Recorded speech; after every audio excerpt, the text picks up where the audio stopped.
What is up, everybody? I'm Noah Critic, and welcome to Real Talk. It's my new show that I'm going to be doing all on my own. We got quite a show today, too.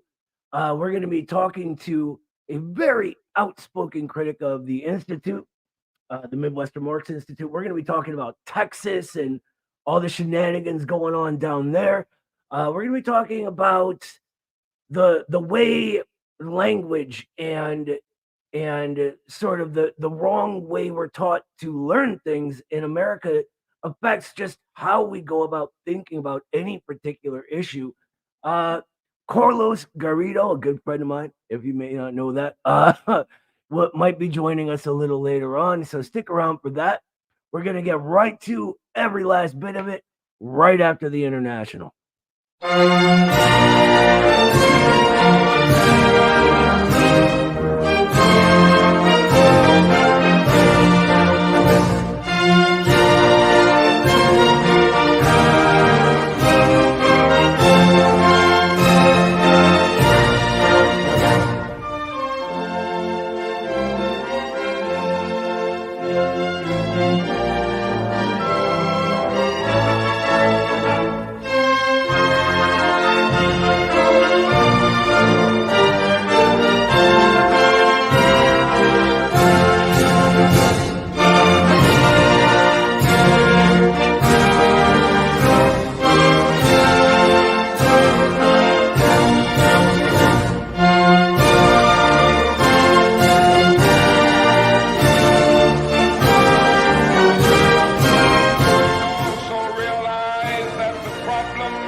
Cannot be solved without a radical redistribution of political and economic power.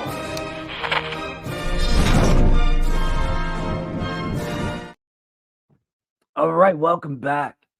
So, as always, I apologize for not being Carlos or Eddie. I know that's disappointing. I'm all you got, though, so we'll have to make do, right?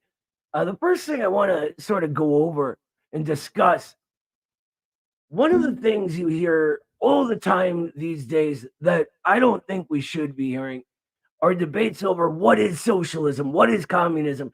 Any of these that you see online, whether you have them, in the organization you belong to, whatever it is, all of these have already been had. All of them, right? By far better communists than any of us. Lenin comments on this. If you have any of his collected works, though, it's crazy trying to get all of them. You'll be spending thousands of dollars. I've spent hundreds, and I don't even have anywhere close to all of them from the Old Progress publishers. Anyway, blah, blah, blah. In his collected works 45, it's a series of letters, right? And in some of these letters, he goes over the unnecessary nature of all of these arguments, because what socialism is what it becomes, right? What communism is what happens in the real world, not in our imaginations. We can't revert back to utopianism, which is what just about every single one of those arguments amounts to. And so this kind of culminates, right, in his in a few places. But what I'm thinking of right now is a very famous line from the beginning of the State and Revolution, right? And that's where a lot of this stems from in our circumstance. Where he's talking about distorters and falsifiers of Marxism, right? And he says today, the bourgeoisie and the opportunists within the labor movement they all concur in this doctoring of Marxism, right? They omit, obscure, or distort the revolutionary side of this theory, its revolutionary soul. They push to the foreground and extol what is or seems acceptable to the bourgeoisie. And then there's that famous line, all the social chauvinists are now Marxists. Don't laugh, right? And why does he say don't laugh? Why would he say that, right? because it seems absurd to us that such a thing could be happening, but it's widespread. It was widespread in his era. It's widespread in ours. And I'd even say even more widespread in our era. And so I'm hopefully going to be not annoying y'all too much when I give you sort of a sneak peek of a paper I have coming out called Against the Fake Left that the one and only Eddie Smith was helping me on. And I sort of go into this because I think it really sets the tone very properly. And by the way, before I get to that, thank you so much to VLX11387. I don't know why it won't let me show this. There we go. For the 5 memberships. Thank you so much, brother. That is amazing. We're a very much people-funded institute. We don't, despite I forget who it was. I think it was the Schiller Institute people that were saying we were funded by George Soros a while ago. Not the case. Every dollar in our budget comes from you guys, and I cannot say how much we appreciate that kind of thing. For real, it is amazing. Thank you all so much. All right, corniness aside. So what I'm talking about in this paper is that this this phenomenon that Lenin is talking about seems to be happening in a new form, corresponding to the advance of the imperialist stage of capitalism to its fully financialized stage, and bourgeois ideology into its wokest form, right, as it's often called. The difference really is only in form, though. Essentially speaking, this is the same phenomenon that was taking place in Lenin's day. As we enter into a new era, as the Bolsheviks did, we see new forms of that same essential phenomena popping up. And why wouldn't we, right? The laws of development of society, they don't have exceptions, despite what, plenty of bourgeois intellectuals that masquerade as revolutionaries would have you believe. We're simply on a higher stage of development than Lenin was, right? In a fully financialized, decaying form of imperialism, rather than an early form of industrial capitalism or even the earlier form of imperialism. And so our distorters and falsifiers, they take a wholly different form. How could they not, right? They're not even necessarily in the labor movement like Lenin's were. As our labor movement, especially its radical sort of one-time majority, was sort of hacked to pieces in the last period of American history. Now we're seeing a sort of resurgence there and a return to militancy with, Chris Smalls and the ALU, the UAW, despite, the most recent shenanigans going on there. But our distorters and falsifiers, right? They're not part of this. Not necessarily anyway. And if they are, they're not really, that's not their main focus. They're instead part of the left, right? And that gives what they say even less teeth, if you ask me. As a bourgeois project of creating this fake left has done its job very, very well. It's largely divorced from the working classes. And so it's completely powerless to enact any real change. So our new distorters, our new fakes, our new falsifiers, whatever you want to call them, the anti-Marxism that's inherent in their positions. But we need to mention anti-Marxism is sort of inherent in their positions, but we also need to mention the concrete outcomes that produces. And that's what the paper is generally about, that will be in the Journal of American Socialist Studies 3. Because we need to sort of get both to understand what's going on. And before I get to them, y'all are blowing me away. This chat's going by so fast I can't even read it. I want to make sure I thank Kyle Pettis, my brother. Thank you so much for 10 memberships. And Molly McGuire for $20 and making it rain for the Institute. Y'all are the best. Thank you so much. We really couldn't do any of this without you guys. I'm going to check on our guest we have and make sure he's still coming or he saw my link or whatever. All right. Sorry about that. Says it was sent, but he hasn't responded yet. He should be here in about 5 minutes is the time we agreed on. So if you're here for this debate with a guy who's been criticizing the Institute pretty much nonstop for about a week without really knowing much about it, get ready for that. But I guess we could talk about that a little bit. So this is one of the reasons I wanted to get into distorting and falsification and stuff like that, because a lot of it depends on the sort of way we're taught to think, right?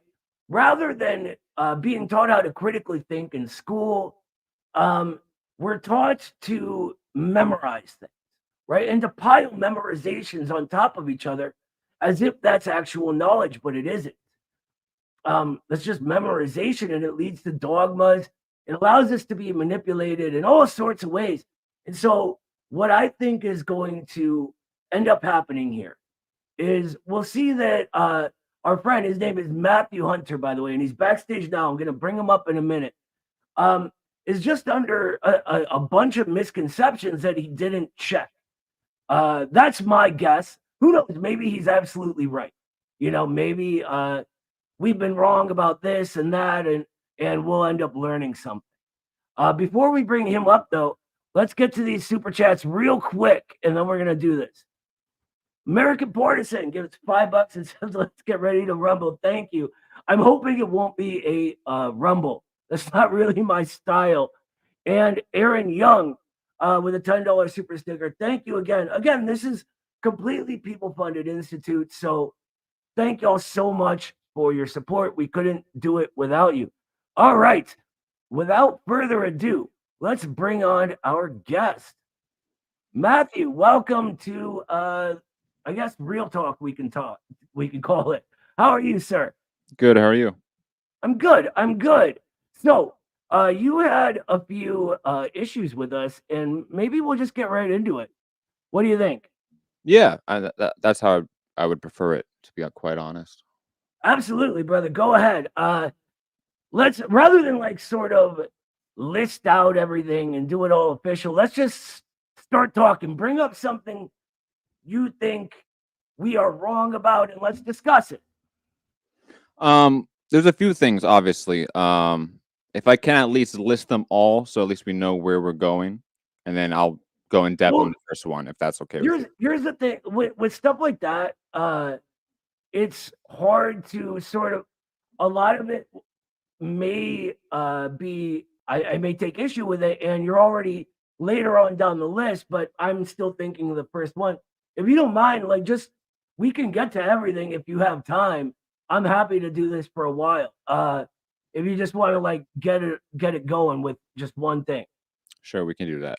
I think the major issue that I see with Midwestern Marx is this continual chauvinist tract, and tendency, which is funny because I did hear your opening comments quoting Lenin, talking about the social chauvinists are all Marxists now. I think it's funny because I think, from what I've seen from the output of your outlet, it has been very much chauvinistic, Eurocentric, and class reductionist as well. Okay, well, let's stick on chauvinism. So what is chauvinism for you? Well, all three of those are linked, and I know you want to get into this little debate thing. No, not at all. I want to make sure. See, so this is one of the reasons I was talking about distortions. In my experience, we've had a ton of distortions on all these old Marxist concepts come up, right? And when we break down into it, what was Lenin calling social chauvinism? Isn't the same thing we're told it is today. And so if a socialist from a oppressor nation does not support the right of the oppressed nations for full self-determination, even at the point of separation, then they are a chauvinist. I mean, that's almost a direct quote from Lenin. Sure, yeah.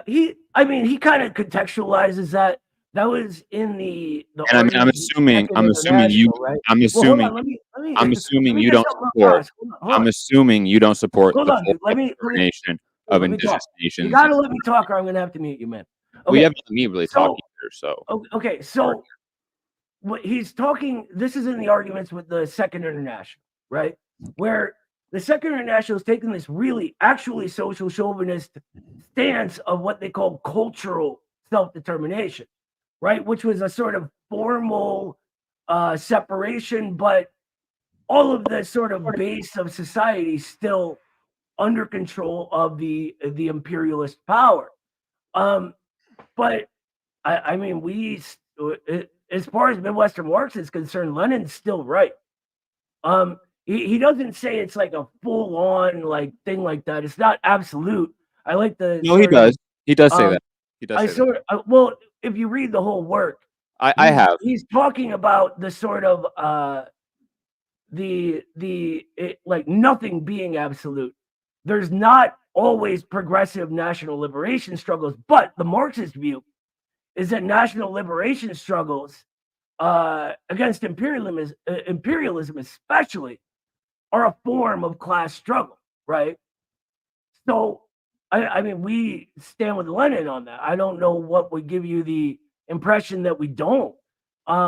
You Any so other you nation, support you support the full right of indigenous nations within the U.S. to separate themselves yeah, from. of course. If that's what they want to do, of course. I'm not going to tell them to, though. I mean, who am I to tell them their business, Well, right? I mean, you and this is why I want to get into all the points because they're all connected. And Sure.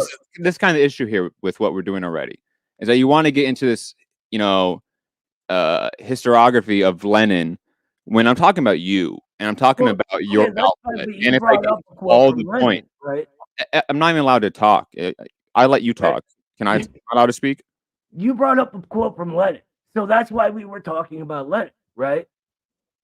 Yes, but it's addressed to you. Sure. So Yeah. I thought I eh, answered you. My bad. your your outlet has posted articles denouncing land back, denouncing the Well, concept of indigenous self-determination within the U.S. It has whitewashed the indigenous struggle and the anti-colonial struggle that they have into it's all proletarian class struggle in the U.S. and that's why it's class reductionist and that's why it's chauvinistic. so that's fine if you don't want to view this through the Marxist lens, that's I, fine. I We are absolutely am. Marxists, Again, right? I quoted Lenin. I I have no quoted Lenin. idea calm down. Let me finish. I have no idea what you're talking about denouncing a slogan. It's a slogan, right? So So it's a slogan that's used, but you understand that when you say, "Oh, we don't support land back," you are also I've saying never said such a thing. This is one of the things again, that Noah. If I get into all the points and how they're all connected, then yeah, but it you're really makes already sense. missing on one of the main ones, right? I've No, we're never said not. I denounce land back. I've said this is a slogan. It depends on who's using it, where, etc. Right? I'm What not here to tell what Native indigenous nation is Americans not what allowed? their business is, right? What I'm indi- just not. If the form a class struggle takes and their official organizations are for segregation and their own countries, absolutely, that's fine. But it's not. I'm not a Native American, right? Mhm. I stand with them on that. Absolutely, of course, if that's what they want to do. But I'm not sitting here telling them what to do. I think that is social chauvinism. It's very reminiscent of the old sort of white man's burden style. Oh, we need to, you know, educate all of these backwards people. It's really looking down on them. I'm good with whatever they want, brother. Um, and as far as I know, there are some NGOs that use that. There are some other organizations that use that. So that's So why I always just to be say clear, depends who's using the slogan and how they're using it. just to We be have to clear, get deeper than a simple slogan, just to be right? clear, We have to I, understand the ideas that are actually being conveyed. and I've expressed far more than just that slogan. I think you're again reducing the argument here. Well, what So else is it? I'm not sure what you mean. just to clarify your point, Sure. and the stance of you and Midwestern Marx, you support the full self-determination sovereignty of indigenous nations within the U.S., Yeah, why including not? including the separation of them If from either that's the bourgeois state or the socialist state, right? if that's what they want to do, of course, why wouldn't you? Okay. Now, do you also agree that the U.S. does have settler colonial class collaboration at play? What do you mean? So, I mean, you are obviously a fan of history. You understand that at one point, European powers were, rose up in nationalism, had, many wars throughout the 17th and 18th century, often over nationalism or Protestant over Catholics, religious divide as well. But when Yeah. it came to the creation of the U.S., a lot of those sort of divisions between European white uh, settlers was erased, and the white identity was formed to have class collaboration in a response to the growing rise of African and indigenous resistance, right? Yes and no. So one No. of the people that the man we call the father of American Marxism, he covers this sort of materialist, more Marxist view of how this happens. Rather, it's less that they're trying to promote class collaboration, and more that slavery creates certain social relations based on this bourgeois form of production, right?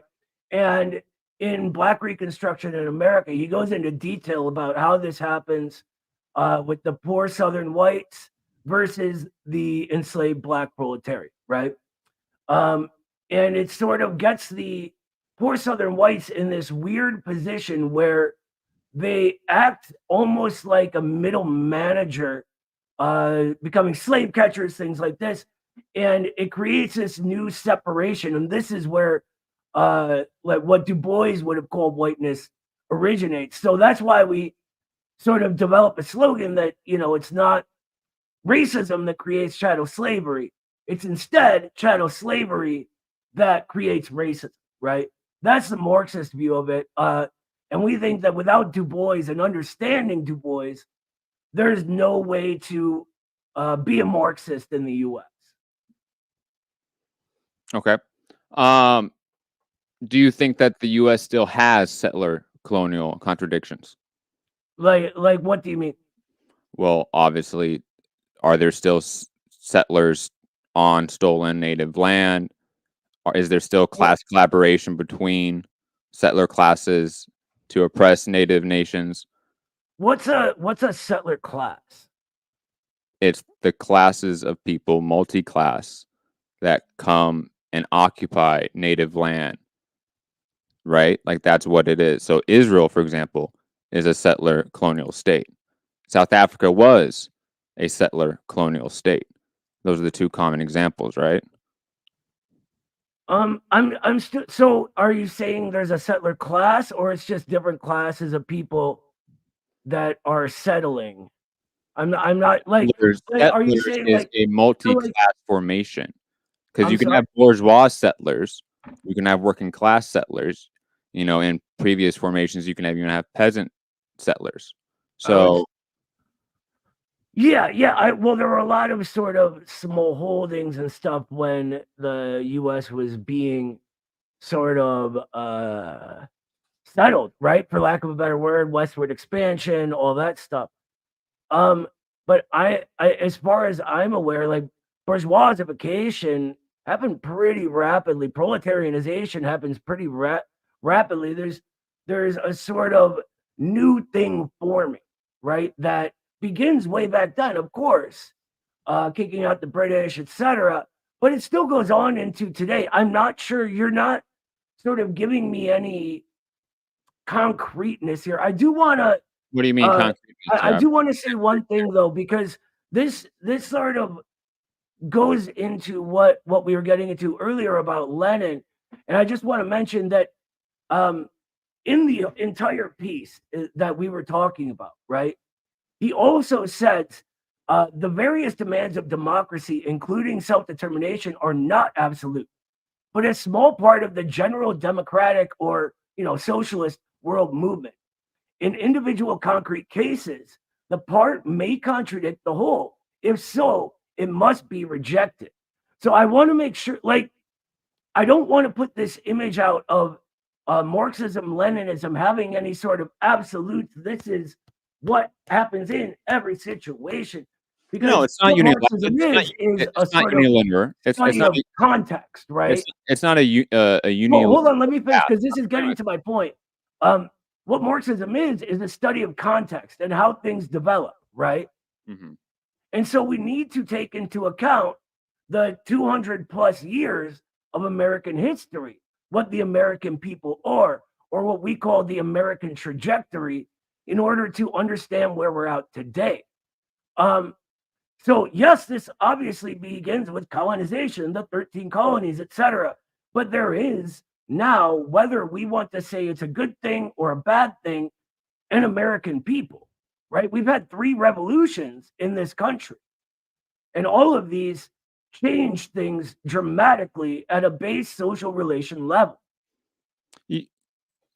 So you accept that the guardian and ward relationship between Native and Native nations in the U.S. will exist even in a post-socialist society, right? Because you're saying that settler colonial contradictions no longer exist. I see someone using your no, account. that's not what I'm saying at all. Hey, Noah, please come on. I'll let you talk. But that's not what I'm saying. No, but let me please get off at least a few sentences here. Please Sure, allow. but get what I'm saying correctly. If you want to, like, we have to actually get into what each other are saying. I'm asking questions and you won't even let me finish the question, Noah. Come on here. Well, you got to get what I'm saying right, my man. That's all. What am I saying that? What did I say that was wrong? I don't even remember anymore. Just keep going. Exactly. So let me continue my question. Sure. My bad. I'm sorry. Go ahead. So you would say, right, that indigenous nations have, in a sense, already been assimilated into the proletarian culture or class, so to speak, of the U.S.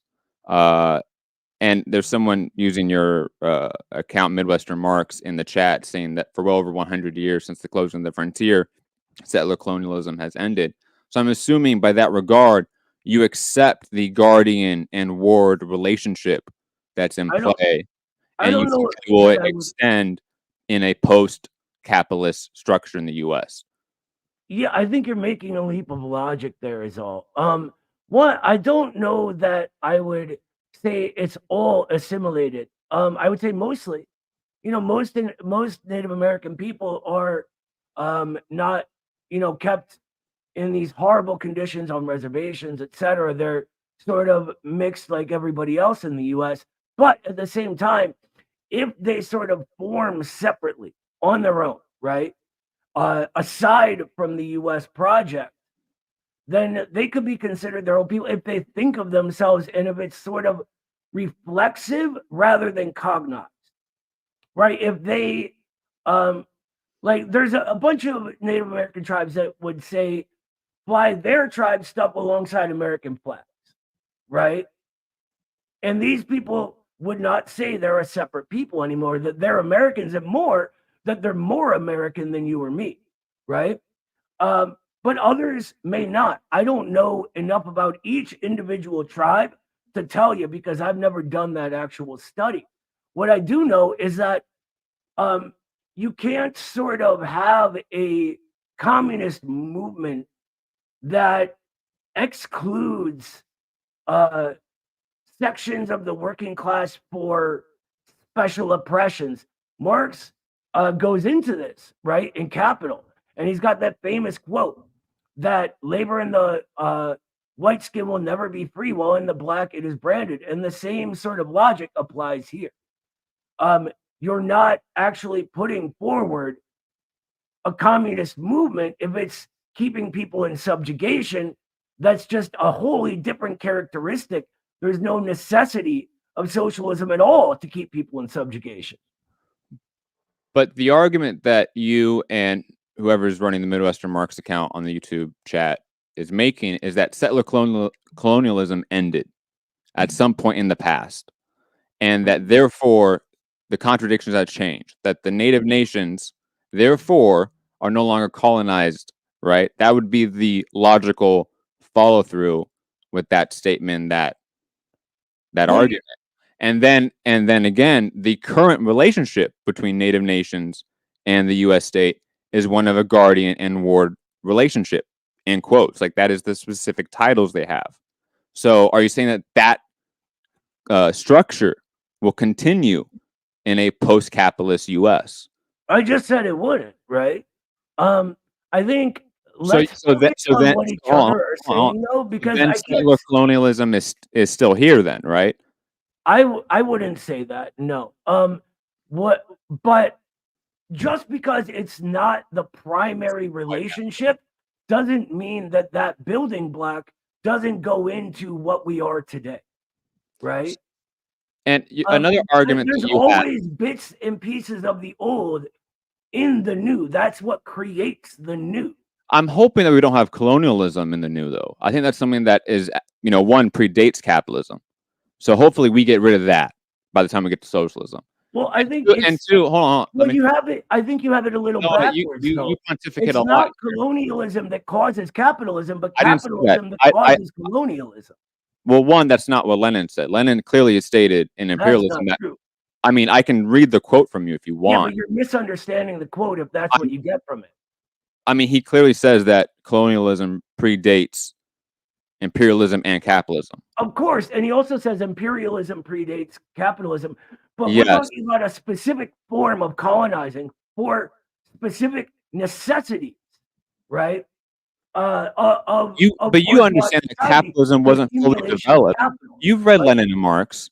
Capitalism wasn't fully developed in the early periods of colonialism by European powers. Like, come on, don't play dumb here.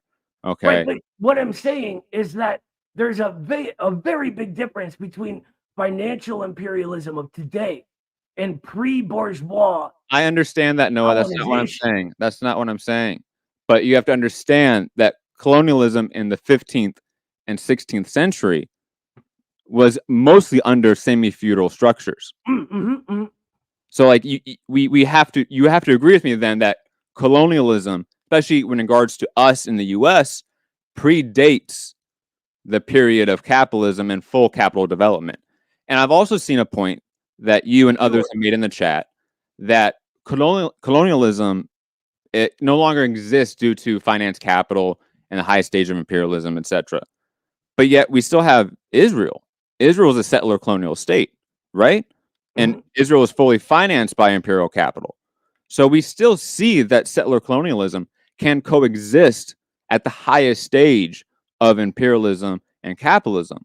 So I don't understand why, for some reason, the U.S. all of a sudden settler colonialism went away 100 years ago, when clearly the native nations do not have full sovereignty and therefore are still subject to colonialism.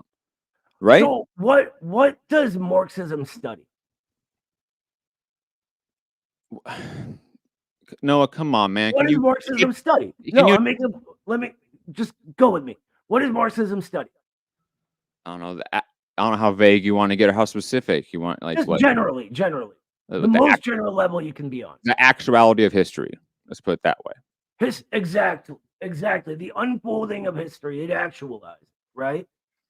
And so there is a very big difference between the history of a thing becoming a thing and something at the very beginning of it, right?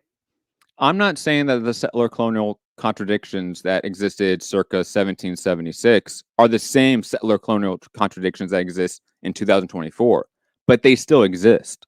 Yes, they have morphed and developed as capitalism has developed, as the U.S. has developed.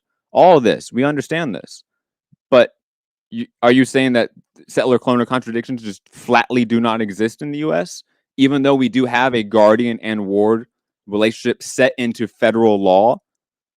I think you're sort of using the formal expression of something deeper to lead you in a sort of way of I don't know the word I'm looking for, verifying what you thought you already knew. But it comes down to the sort of what relations do these people have to the state, right? And I'm not here to tell them what to advocate for. I'm just here to be here for the class struggle, right? I'm not one of their people. I would never, ever, ever disrespect people like that by telling them what to do, telling them what to think. They have their own thing going on there. And we get into communities and different regional cultures. The US is a very peculiar and specific place. But at the same time, what the point is we always try to make is that it is the US, right?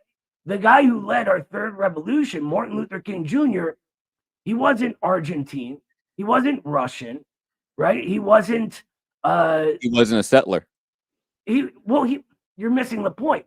He was American, right? He wasn't a settler. So if he was American, what else do you call that? Well, he wasn't a settler. I mean, that's what it is. So what it sounds like to me is that I don't know, like, do you think who is a settler and who isn't? Because all of this land has been enclosure movements. There was westward expansion. It all got privatized and bourgeoisified, right? It fell under the state control of the United States of America, a bourgeois state, right? That happened. We can't ignore that it happened. Martin Luther King Jr. was American, leading the Third American Revolution.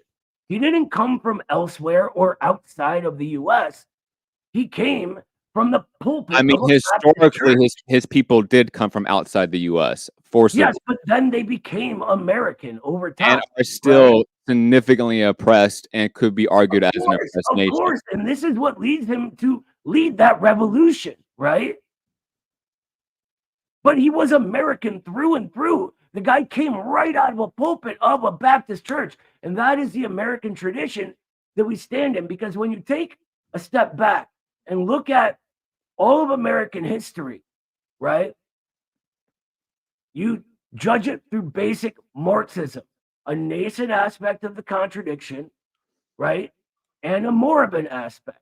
And the nascent aspect, as Stalin tells us in the very simple, easy to understand pamphlet he writes on this, a dialectical and historical materialism, he said that there's a reason Marxists focus on that nascent aspect as what is sort of the essence of the entire thing, the thing that is becoming, the thing that is actualizing. So while Jim Crow and MLK are both American, MLK is representative of America and what it is becoming. He represents the future.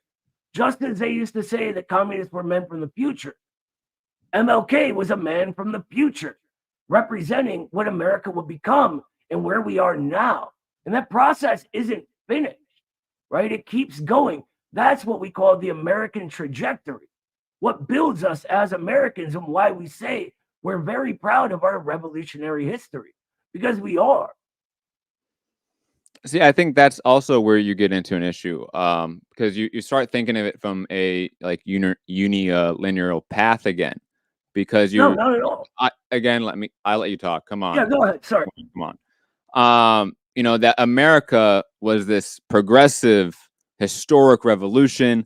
The Civil War was this historic, progressive revolution. The Civil Rights was this third historic revolution. I haven't heard that phrase before, but I do like it. I don't agree with the first one, though. And I think we have to have an understanding that the U.S. creation was built to reinforce the most reactionary elements of colonialism and early capitalism. Okay, let's go into that. What do you mean by reinforce the reactionary elements? Well, wouldn't you say that colonialism, as a process, is interacting with capitalism and its development, right? That those bourgeois that would want to keep on the class formations that were created under colonialism, a la chattel slavery, that would be a reactionary tendency, right? Because you're trying to keep no, it's not. Why not? No, that was what was sort of developing it. I mean, let's be like precise about it. You think a Half the bourgeoisie half the wanting founding to kill fathers were slavery is half the hold on, founding fathers were hold on. staunch abolitionists, right? I want to make sure we get this clear. So you think a bourgeoisie advocating for chattel slavery is not reactionary? No, Is I that what you're think your facts are incorrect. Is what I think.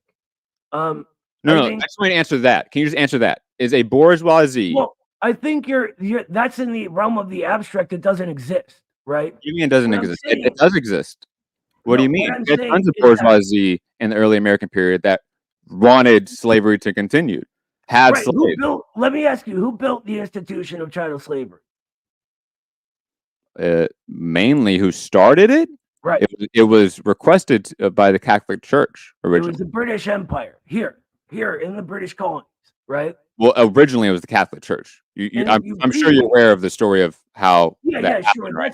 That's and it was. I mean, the The British, murder of 100+ million indigenous people in the Caribbean and right? Central America, Oh, right? it was horrible. Don't get me wrong. Like it And was then one of the the settlers biggest coming, stains on the human race in history, right? and then the But settlers coming, right? well, hold on. Let's be clear about this. The British Empire erects this institution of slavery, right?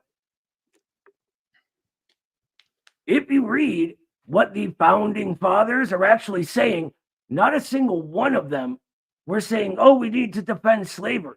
Not a single one. But they did. Not, They hold on. Let me created the finish. Senate. Not a single one of them are saying, "Let's defend slavery. Let's blah blah blah slavery." In fact, half of the founding fathers They had slaves, were abolitionists. and then Even the other Thomas half had Jefferson, slaves. who owned slaves, was under the impression that that institution would fade away over time once they made it illegal to import slaves. He was dead wrong about it. And if you read his private sort of back and forth, his letters, his journals, he's talking about how he worries for his soul because of what he's done. And he blames the British for forcing this economic fact onto the colonies, as does Thomas Paine, as does Ben Franklin, who started the first abolitionist paper in the US, right? But these aren't the perfect times. The Thomas Paine 1776 revolution was not fought for slavery at all.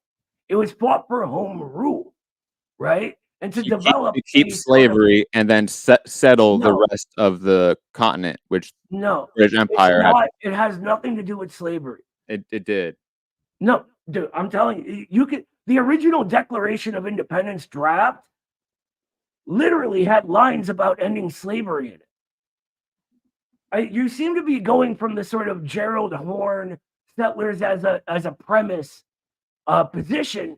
We've done a lot on. You already admit that settler colonialism writer who you already admit the actual inaccuracies in Gerald Horne's book.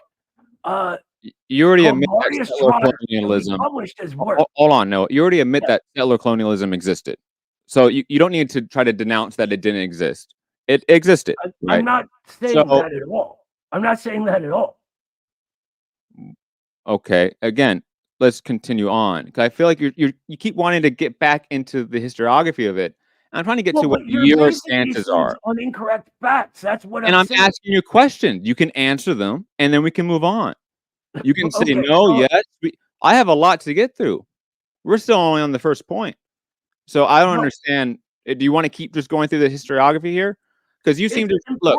We can agree to disagree. Conclusion is based on this faulty data. It's not faulty data. It's a material reality that you're just ignoring here. That we have. It is not. This is the 1619 Project Foundation. Noah, Noah, Native nations are internal colonies in the U.S. So we have to think about the class struggle not purely from a proletariat versus bourgeois structure. We have to think of it also as an anti-colonial struggle as well. So, So if we're going to go towards an anti-colonial struggle, right, then we have to understand these settler colonial contradictions we have, because we in the U.S. are a settler colonial entity comparative to other countries that are not settler colonies, particularly. Not all of them are. Some are, some aren't. I think there is a very big difference between bourgeoisified enclosed property and like the settler colonialism of Israel, right? That my grandparents immigrated here from the Soviet Union and from Ireland, right? They were immigrants. They weren't settling anywhere. They weren't kicking anyone off land. That had already happened, right? And by the way, they didn't own So you're anything. saying that those material conditions are still there, though. You do understand that. Just because No, that's like a Zionist going to Israel and being like, well, somebody already kicked the Palestinian off the land. I just moved in here. No. That's exactly What the I'm same talking thing. about is an You're an entire American Zionist. plus years of class struggle and the formation of a people. So if Israel has another 150 years, then it's no longer a settler colonial entity? Who knows what happens in 150 years? What I think is going to happen is Palestine and its allies will win. So we should hope that the indigenous nations here win against this settler colonial entity that is the U.S. What are they actually doing? What do you mean? Have you not? What are they actually doing? Maybe you should try contacting indigenous comrades and organizers in these nations. Well, that would be a good step. I'm not native, but I have contacted them. How do you know I haven't? And they're just not ultra lefts, right? 2, you can look up official Native American tribes, their government structures on their lands, etc. Right? You can see that it's still very, very, very bad conditions. That doesn't mean it's an extension, like an extending process. It's still ongoing, right? Enclosures happen, westward expansion happened. The American people are creative. We need to deal with that. It's not that it happened and it's over. That's a very idealist metaphysical way of thinking of material conditions. How? What do you mean? Did it just stop? No, it didn't. The old bill.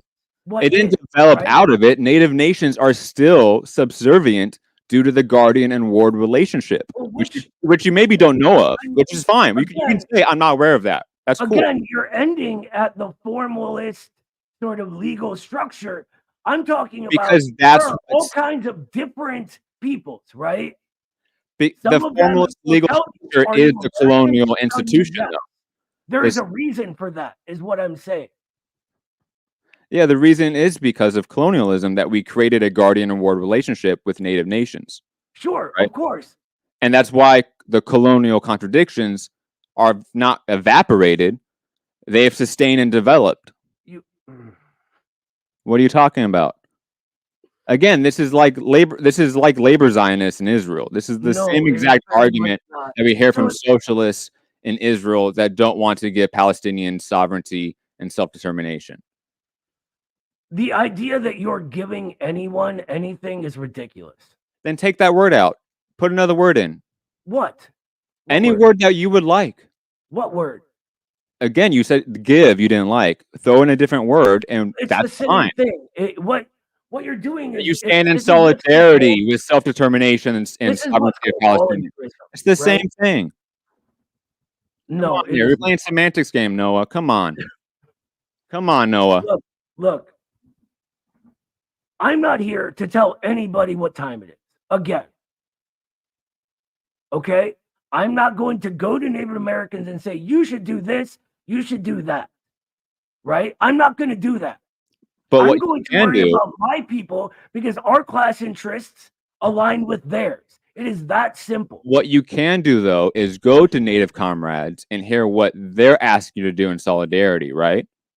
Well, who should I go to? The actual Native tribal structures or people that you like what they say? Both. Whoever. Start doing it. What are you talking about? You're acting like you haven't. So in what capacity should I do this? What do you mean? You're an individual. Do it as an individual. Do it as a community organizer and activist, right? In what way? What should I do? What can I offer them? You write. What can I offer them? You write articles. I mean, not for People's World, but you do write articles. So, I mean. Yeah, but what are you saying I should do? What can I offer them? I didn't say offer them. What I just said was go and learn and listen to what they want you to do, right? And is there a reason I can't do this on the internet by reading what their tribal councils say, which I've done in the past? I mean, yeah, read Indigenous Marxists, read Indigenous comrades. Absolutely. I can give you a whole list of Indigenous comrades to read from. Okay, if you would I like. don't I don't mean any offense here, my man. I really don't, but I don't want to take reading recommendations from you. Um, here's the thing.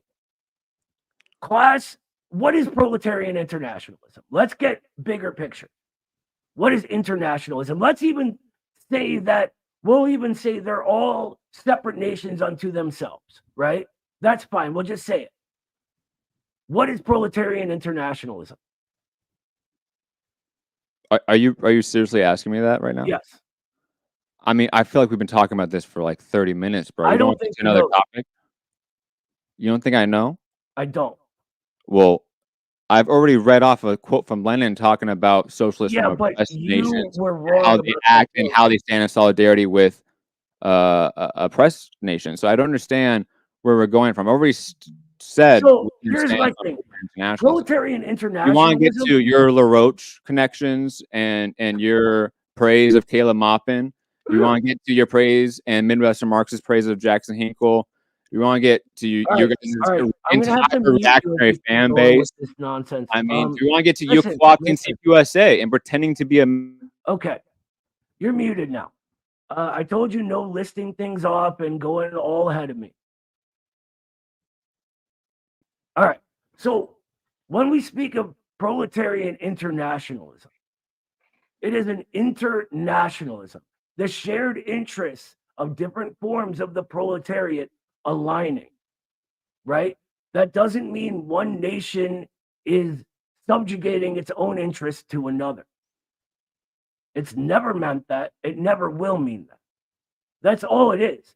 And that is what we are talking about. Now, if we're talking about the American people, which is a newer sort of people, we have to be aware of the creation of the American people. We can say this happened through all kinds of bourgeois horrors because it did, right? We can say it was built off the back of chattel slavery because it was. We could say it's built off of the back of Western expansion because it was. But it doesn't negate the shared community of interests in all working class people. And I would even add the proletariat now. But I want to address the next thing you said because we'll leave that at that. You're right. What I want to say is Schiller Institute. So let's go on and how you think I am connected to the Schiller Institute. Oh, am I unmuted now? You have been. I only muted you for like 2 seconds. No, you didn't. That's okay. It was fine. I know Anyone can it's see hard to what take I got. criticism. I understand. But I'm just gonna,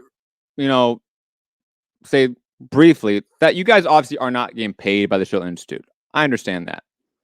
At least not that I know of.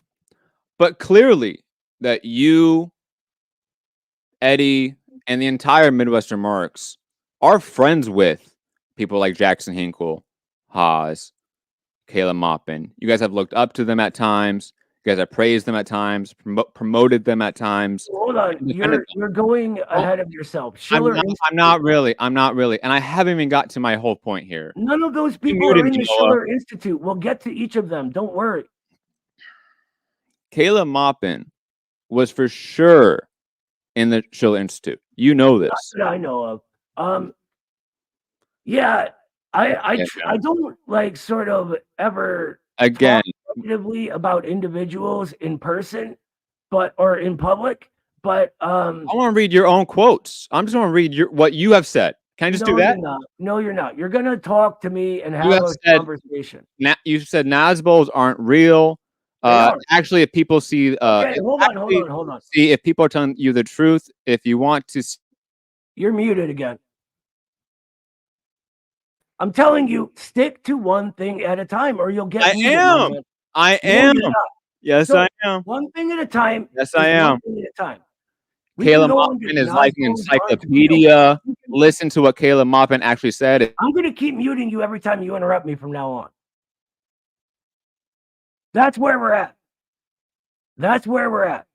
Now, if you want to talk about Nazbols aren't real, I'm happy to. But we have to actually talk about it. You're not going to list off a bunch of silly accusations without me addressing them. They're your quotes. They're your own. argument. Again, you're not going to list off a bunch of silly accusations without me They're not addressing them. accusations. They're your own statements. Again, You you're put this on not going to before. list off a bunch of silly accusations without me Not addressing them. accusations. Now, They're not accusations. Nas balls aren't real. Go ahead. That's what you. What But is that a was a Nas quote. ball? Quoting you. Yes, I'm What is quoting a you. Nas ball? And let's pretend that's not just pulled out of an obvious context. You can see for yourself that Caleb Maupin is a communist. You have said. Also, Jackson Hinkle. Jackson Hinkle has. All right. Until you can get back on the subject, we're not going to go by it. I'm sorry. We're going to go one by one. That's how it's going to happen, my man. It's not going to happen any other way.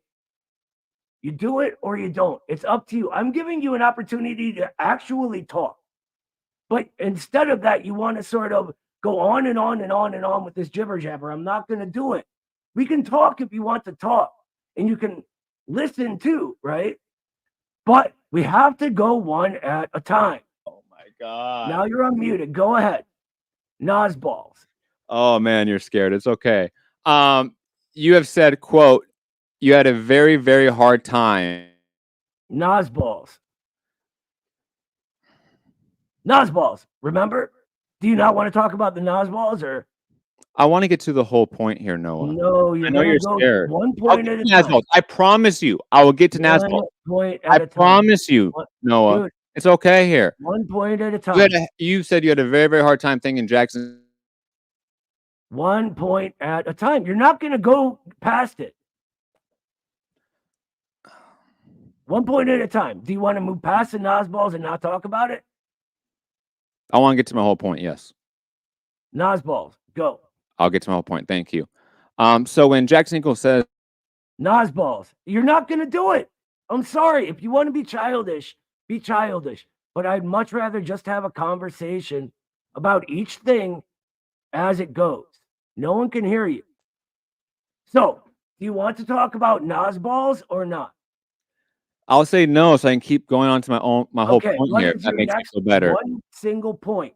Because my whole point here is that each thing you're going to say is a misconception or distortion of some time. So each one needs addressed. You said in December of last year, so very recently, quote, you had a very, very hard time thinking Jackson Hinkle is a grifter and is not serious about his beliefs. Okay, let's and talk about that. Let me finish. No, just one thing at a time, my man. You're not going to do this. It's only on Hinkle. Relax there, Noah. Okay. And you also said Jackson is an inspiration a few years ago. But Hinkle obviously went on the Sneeko podcast and said Hitler was gay and all the Nazis were transgenders. So I'm assuming, do you think that's an inspirational thing to say? And that he is very serious about that belief? Yeah, I think it's very silly to try to act as if that's what I was talking about when it clearly wasn't. I don't agree with him on everything, as I've said many times. You said the first quote I said was after the Sneeko podcast. It was after he went on there and said that all Nazis were gay and transgenders. Okay, I don't care what he said on some podcast, my man. It went viral. You want to play the clip? We can play the clip. I don't care. So do you not think he's an inspiration anymore because he's clearly a reactionary idiot? A person that is saying communism good and reaching millions of people, that's inspirational. Absolutely. While saying that the Nazis are transgenders, right? That's good. You think that's good that he's saying transgenders are Nazis, right? Don't make me mute you again. But you're saying that's good because he's talking. Your first point is that I said I have a hard time believing that he's a grifter and that all of his politics aren't exactly what he thinks. I still think that's true, of course. Why wouldn't he actually say what he thinks? If you have some evidence I'm unaware of that he's lying about his views, by all means, let me know. I'll look at it. But I have no reason to believe that he's lying about something. I think this is actually what he thinks. And I think if you have a problem with him, you should maybe talk to him because I'm not him. I don't agree with him on everything. I've spoken to the man once in my life. He could not have been more polite. He's never attacked me. He's never perpetrated lies against me with like some other people. I mean, if you have a problem with someone else, go talk to that someone else. You. Oh, you got me. I have a problem with you supporting this guy, calling him an inspiration, while he is. And you also just said, if you're saying communism is good, then go for it, right? Well, While let me ask saying, you. oh, dude, Noah, come Let me on, ask you. man. How many You want to just talk? hearts Do you and want the minds podcast to yourself? do you think he's gotten to Do you want the podcast to consider yourself? something else? Do you want Right? the podcast to yourself, Noah? Because you won't even let me talk. Well, first of all, this is my show, not yours. Cool. Right? Understandable, but you invited me on. You asked Second. me to come on. Let's not forget Second. that. Second, You were begging me to come on, Noah. Don't forget Oh, that. dude, you're gonna look. If he has anything not on the level, if you have some evidence, I'd love to see it. But I want to get to his. I want to get to his argument is that someone else that isn't me said a thing that I didn't say. Go talk to that dude. Can you because I'm denounce not it? him. Why don't you just denounce and condemn that statement by him? Because I don't ever denounce and condemn anyone. I think that is the problem of the purity fetish. That do you is mean? the problem that the entire Dude, left Marxists has. denounce people all the time. What are you talking Constantly, about? dude? Marxists Let me denounce people finish. all the time. What are you talking about here? What? I'll tell you. Don't That be is the scared. problem of the purity You're scared fetish. for a friend? That's You're called, scared of a right? friendship being ruined? Come on. Oh my God. Dude, you tell me to go to what? Answer a question. I'm trying, and then you immediately interrupt me. That's what we call the purity fetish. And that is why the left of the entire last period of history failed. It is cannibalistic. It is constantly eating itself. And all it does is attack all kinds of other people for imagined transgressions, real transgressions. What we believe is that Marxism is fine on its own. It will stand on its own. If you notice, I've never canceled anyone. I'm not asking you to cancel him. I'm asking you That's to say that exactly what you're doing. You're saying condemn, blah, blah, blah. We don't condemn anyone ever. What we condemn is our real enemy. Noah, you unmuted me so I can talk. So can I talk? Go ahead. Go ahead. So are you saying that when Jackson Ingalls says that all Nazis were transgenders and gays, you saying that that's correct, right? Is that your stance? What would make you think that is my stance?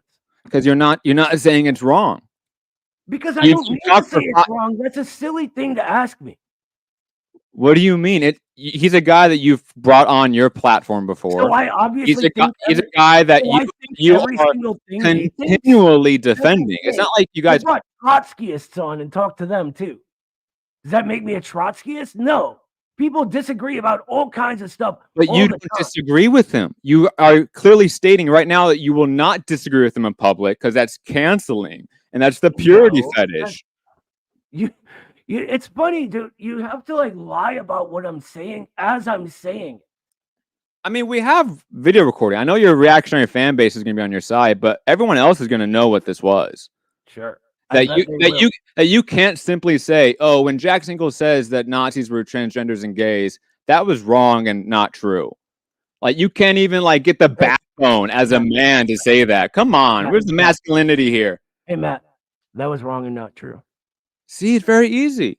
Now, do you probably think that he maybe isn't an inspiration? Stupid. And I don't condemn him for saying that. I don't care. He's not an inspiration though when he's saying really reactionary Nazi shit. I don't care. I think maybe the problem is you, not Jackson Hinkle. Why are you so obsessed with what Jackson Hinkle thinks and says on some podcast? What do you mean? It went viral. And he has how many followers? Clearly he is a very big figure on online discourse. What do you mean we shouldn't care about it or have an opinion about it? All I see from you is, he said something bad. They said something bad. Who cares? Well, it's not something that's just bad. It's not something that's just bad. It's something that clearly underlines that he is a reactionary to the core. I don't think you understand what reactionary means. Then you explain it, Noah. You're the expert. You did a whole educational series here. Tell me what reactionary means. Reaction is the sort of progress within the sort of base of society backwards, right? Or the prevention of progress forward. So as society is progressing towards gay rights and gay liberation, somebody This going out isn't there how and saying, society hold on. Let me finish my Yeah, statement. but you're mistaken. Okay, no, That's you not the talk. Marxist view. This is the sort of culturalist view, right? Which we call the fake left. The sort of beginning with Marcuse, those types, the Frankfurt School, the whole What do what you, Jordan Peterson would Noah? call the postmodern cultural Marxist, right? Noah, gay people and bisexual people and lesbians and all of them are around in antiquity all over the place. And Yeah, but you're hold missing on, the point. I'm not missing the point. I haven't even said my entire point yet. So again, Noah, do you want this podcast for yourself? Are you done with my comments? Because I feel like you don't even want me to get my own thoughts off. Is that okay? Well, okay, go ahead. You're right. I'm sorry. Go ahead, brother. Sorry, go ahead. And we understand that capitalism, right, has reinforced things like patriarchy, right? Things like racism, for example, we know that is reinforced. And to understand that gay people, lesbians, the LGBTQ plus community, whatever you want to call them, that they've been around since antiquity, that they were repressed due to capital. They were repressed due to the culture that it created and the superstructures it created. Similar to colonialized people were suppressed, right? Like capitalism went about suppressing entire communities and nations and continents of people. So to act like gay liberation's happening is not a progressive thing, I don't understand, because it clearly is, in terms of your fan base, harkening back to the tradition of humanity as a species, right? And showing it again in spite of capitalism, because capitalism bred homophobia. Like that's not a thing that existed pre-capital, and especially pre-Christianity. I don't know about that, but what I do know is that you seem to want to take one example of one opinion from one person and act as if it's a social force.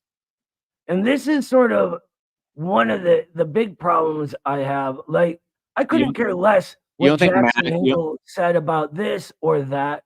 What I care is about the class struggle, right? I care about organizing and rallying the entire proletariat, right? Whether they be gay, straight, whatever, it doesn't matter. Even fascists? What are you talking about? If you're organizing the and see, this is what I mean.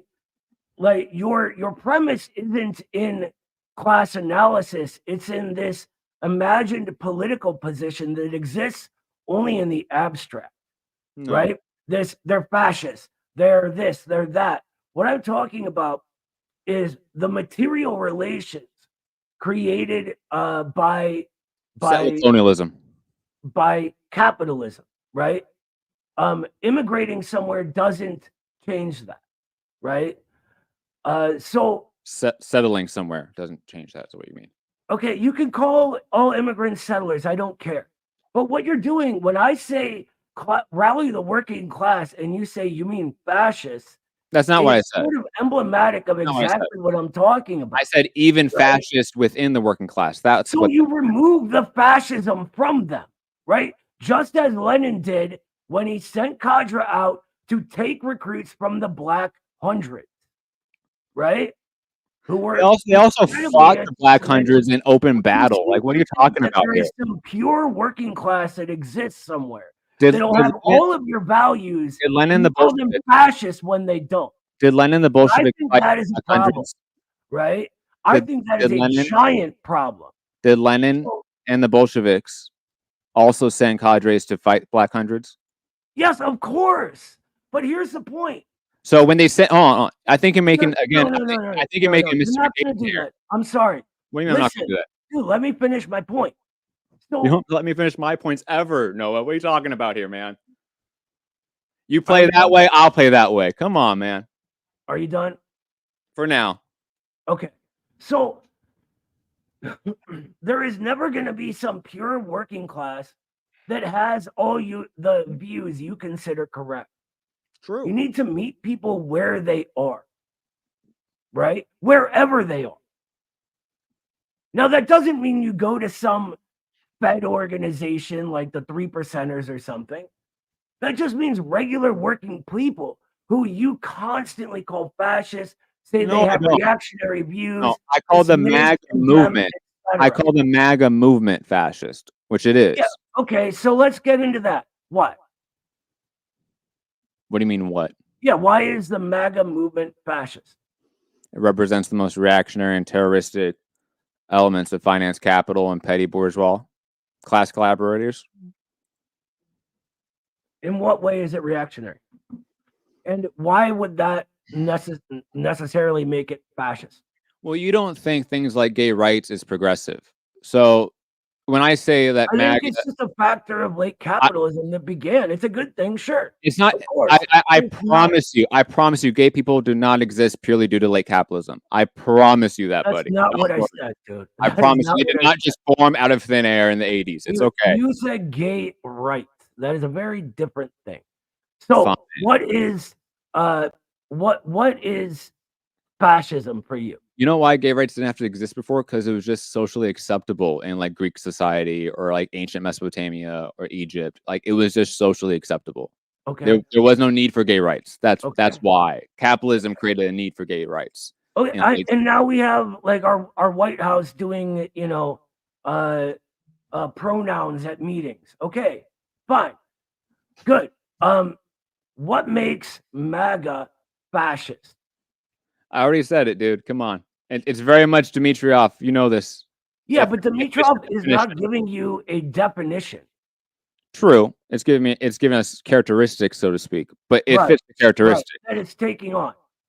Now, and it fits all those characteristics. Exactly. So what we need to do is figure out what is the most reactionary, what is the most violent, whatever form of finance capital in our era. That's not always the same, right? So when you talk about a working class movement that is not sort of ideologically disposed to anything, which MAGA is not, it's just people there for the getting. I flip these people left and right. And because they're sort of coming from a wholly different position than you condemn them, which automatically precludes them ever giving communism a chance. And the reason we say that Jackson Hinkle is successful is because he gives them a chance, meets people where they are, right? And then you don't have to agree with them. I don't agree with them on anywhere and a lot of stuff.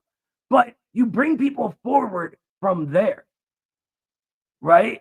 You don't condemn them and call them fascists. It just complicates the entire thing. So you're admitting then that what you and Jackson Hinkle do is vulgarize Marxism for a reactionary base, right? What are you talking about? Well, I mean, Lenin talked about. Okay, hold on. How do I vulgarize Marxism? Go ahead. What was that? How do I vulgarize Marxism? Well, again, you want to ignore certain special contradictions that exist in our capitalist. Okay, society. where does to appeal to a class unity, and again, class reductionism, which goes back to my point. You know, everyone that I've ever heard say class reductionism doesn't understand what class analysis is. No, there are different forms of class struggle, my man. I understand that, Noah. They're never going to be perfect. This is what like the anti-colonial struggle against settler colonialism. Sure, like Palestine is going through right now. And native nations here will one day go through. I'm not going to tell them to do that. I'm not telling them. That's just the natural course of history when it comes to settler colonialism. You need an anti-colonial national liberation movement, right? I don't see those things happen. I just don't see it. I see people. I see I can't remember which tribes they are. I see them waving their flags alongside American flags. I see an entire disparate groups of people slowly over time becoming one people, American people. Now, are there people that may lie outside of that? Maybe, sure. But they're not my people if that's the case, right? So why would I ever tell them what to do? And that's what it sounds like you're doing to me.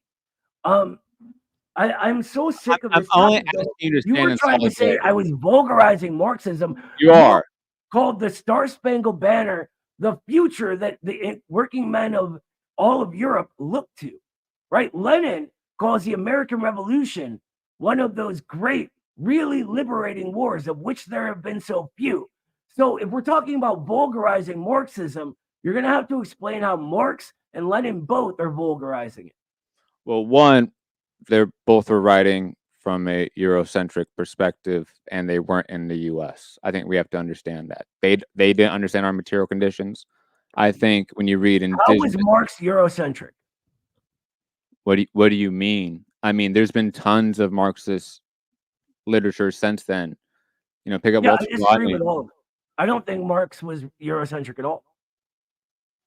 I think Marxism You is can universally applicable. Marxism, yes. Marx, no. What are you talking about? Well, He's what do you mean he's then? not he's not infallible as a human being. That's not what I'm saying. He had biases. He had an outlook and a restriction on data due to his time. Have you ever read the collection of his stuff about the US? It is vast. Yes, I have it right here on the bookshelf, man. Don't worry about it. There's a thing about him. Unlike you, I'm War, actually in the right? Communist Party here in the U.S. So I've definitely read what Marx has read about and wrote. It doesn't seem like you have, because you seem to still say he's Eurocentric. He didn't know what was happening in the US. Now, I agree that he didn't make a whole study of it, but that's not what he was doing. Exactly. Right? That's not what he was doing. He had a bias for the Euro process, how capitalism developed in Europe. Yeah, but That's what largely capital was on. He's not talking about just Europe at all. True, but largely speaking, he is not talking about the colonial structure. When it's chapter on primitive accumulation, it's largely not on colonialism in the Americas and how it relates. If you read, let's say, for example, even like Lenin's Imperialism, Highest Stage of Capitalism, it delves way far more into how capitalism works on a colonial structure than Marx in that entire chapter, right? Even Lenin advanced Marxism. We have to understand that Marxism is a tool and a methodology. You understand this, right? It's not something that should be dogmatic and superimposed on different places and different times with different material conditions. And that's kind of what you're doing. Again, class reductionist and Eurocentric. In what way? Because you're reading off a couple quotes from Lenin and Marx and say, well, that means America's great, dude. America's fucking fantastic. When did I say this? Come on. You know, I'm paraphrasing here. No, you're not. You're misunderstanding everything. Okay, man. I don't know what else to call it, my man. It's look, let's take a step back. Just have this conversation. We don't need to say America is great or America is terrible. It is what it is, right? It is a thing. And Marx did make a pretty good study of it, but we don't even need just Marx, right? We could use our own Marxist analysis that begins with class struggle. There's a really good book that goes into it and sort of points out all of the mistakes of the Western Marxists, right? By Lacerda, called Class Struggles. And he has this great little sort of thought device where he talks about the genus being class struggle, the species being the individual struggle. Like when Engels calls the women's struggle the first class struggle, this is what he's referring to, right? The struggle against racism in the US. That's a specific historically determined form of class struggle. I think you're just getting hung up on maybe just the words. I don't really know, because you seem to agree with me about the process of what the US becomes. It's a thing, and that's all we're saying, my man. Yeah, but when you try to have this sort of, again, I'm gonna use the term class reductionist line, where it's all working class unity, everyone's a proletariat, No, that's not what we Ignore say all at all. these, ignore all other contradictions. But that, in That's a not what sense, we say at all. We say but the that's colonial what we're saying contradiction here. is the class contradiction. Yes, but not everyone's proletarian. No, of course not. Mhm. But even there's stratas within the working class, right? Sure, there can be, of course. And there's different working classes, There right? can be, or there is. It depends on what you're talking about. Well, here in the We have, U.S., now, in totality, is we there have, working class we have stratas? multiple working classes in the US. And to understand this, you sort of have to understand the color line and the creation of the middle classes, right? Okay, no, A lot of people, we're good. We're good. I just want to make sure we're on that page. That's fine. We don't need to keep going down that okay. route. So that's what it really seems like you're doing is getting hung up on the words. And then when I explain it, you're like, okay, fine, cool. And then No, you not go into some necessarily. other misconception. If I can, Noah, if I can just speak here for a moment, it's not that you guys misunderstand Marxism. I don't think that at all. I think you guys are very well read on Marxism. I think that's pretty self-evident. The reality is that I feel like you're appealing to that Jackson Hinkle MAGA communist fan base, that audience, which is mostly in the chat right now. Who would you rather we? So here's the truth: is we don't appeal to anyone based on their prior ideas. We appeal to the working classes. We call that the proletariat and reproletariat, no matter where they come from, right? So when I'm talking to liberals, I use liberal language. When I'm talking to conservatives, I use conservative language. But the whole point is to get them in motion for class struggle. It doesn't matter where they were before. What matters is the class struggle. What it seems, though, is that Midwestern Marx has moved more towards only speaking to the conservative working class. I don't think that's the case at all. And hold on, if I can for a second here, Noah, I understand the point that you make and Eddie and others have made of the idea of there are working class people that maybe were apolitical recently, that have voted for Trump, don't vote in their best interest, and we could potentially get some of them. That's absolutely true. I've seen it happen. You're talking to somebody that grew up in a Republican libertarian household here, that is a white settler. Like, I understand that innately, but I think we have to be quite honest here. When we're talking about the ardent MAGA base, those that think immigration is ruining the blood of this country, or that transgenders are secretly going around and being pedophiles. Yeah, I get what you mean. Those people are probably not, and also, by the way, also ardently anti-communist. The Republican Party historically has been the most anti-communist party in the 20th and 21st century. So we have to be honest here that ardent base may not be the well of revolutionary potential that Jackson Hinkle, Haas, and the MAGA communist sort of thought lords make it out to be, right? Well, I get what you're saying. So first, I think you don't understand the average Trump voter. They're not what you're describing here. Now, do they? Almost every single one that I've ever spoken to, and this is just my personal experience, so take it for what it is, but has nothing wrong with thinks there's nothing wrong with trans people so long as they don't push it on anyone else. They're very sort of American that way. Do whatever you want. You're free to do your thing so long as it doesn't hurt anyone else. But that's sort of like that's dog whistle, though, right? Dog whistle. Let me finish, please. You also put in this thing where like immigration is ruining blood. I've never heard that once. Trump said that. Trump said that. Let me finish, please.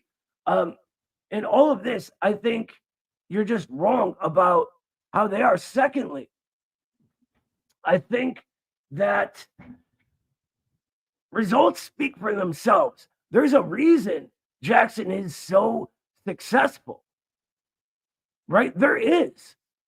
And these people who thought they were anti-communist are giving this guy who openly says, I'm a communist, I'm a Stalinist, I'm a Maoist, a chance. And I think there's a reason for that. Okay? Now, you can look at, I talked to a guy who's very active in the MAGA movement. You can see the videos on our channel. And he is incredibly respectful. He is open-minded. He is courteous. Because you appeal to more courteous than you've been this entire time, to tell you the truth. And I I'm think that's surprised. the problem we have as communists. Like, Not I'm not surprised. just saying you, but me too. We all have this problem where we think we know it all and we condemn everyone else. We do it whether we know we're doing it or not. And that turns people off, and it creates this self-fulfilling prophecy where we say they're anti-communists, hate them, right? And then they become more anti-communist because of that experience with us. And that is a huge, huge problem. I mean, as someone's just saying, half of the people we interact with are liberals. The other half are conservatives. But all of them need a solution. And you're not going to get one without the other. Getting over this manufactured sort of liberal or conservative thing, rather than subsuming ourselves to the Democratic Party, who is what's pushing the liberal thing, is the only way forward. We need to find a different way of doing it. Now, do I agree with everything Jackson Hinkle or whoever says? Obviously not. But they are doing something right that you and I are not. That is true. You do think it's inspiration. If we can Yes, move I do. on, I think that's incredibly inspirational. if we can move on, 'cause I think you made your points very clear. I want to get to you. And I don't know for a fact anymore if Eddie still claims to be in the Communist Party. But I know at one point he did. I know you still on the staff page on the Midwestern Marx website, you still list yourself in the Communist Yeah, Party. I still pay dues.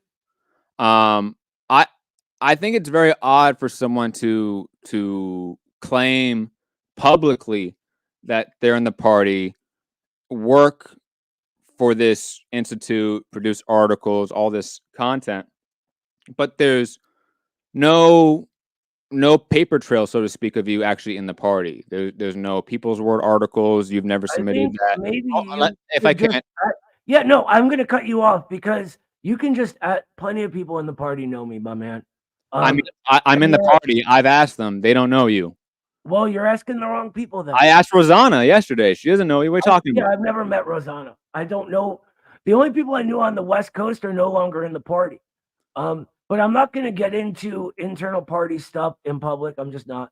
I'm not super active. I still pay dues, and that's it. So you're not an active party member anymore. I'm not super active, but I still pay dues. You just pay dues, is what you mean. I'm sorry? You just pay dues? Do you go to meetings? I'm not super active, and I still pay dues. Do you go to meetings? No, I just told you that, my man, and we're not going to keep going into it. So you don't go to meetings in Ohio or New Jersey anymore, right? My man, what is your next question? I just want to make sure you don't go to. What is your next question? That is my next question. You don't go to meetings anymore, right? So you're not an active party member, right? I already addressed this. Dude, I'm just going to kick you out if you're going to keep going like this. We're not going to go into some. I'm never going to go into specific beeps in public. It's never going to happen. I'm never going to talk about my. I just want to know, because you're claiming to be in the party. So you're claiming to be in the party publicly, but you now that you're not an active party. Oh my God, dude! I'm about to just kick you out if you keep it up. Go on to your next question. You are publicly saying that you're in the Communist Party, but you are no longer an active party member. I'm glad we made that clear. This reactionary fan base that you're appealing to. Well, you haven't substantiated anything as reactionary. This is your impression. So these are just the comments from. All right. I'm going to stop you there. You're not just going to read random comments from people I don't know. There are people that follow. No, I don't care. I'm not here to answer for anyone but myself, my man. And you're very lucky. But as a content creator, dude, I'm not going to. You're going to start getting muted again if you keep trying to talk over me. No, you're not going to start reading random comments you know on Twitter. You're I don't scared, care. What's man. next?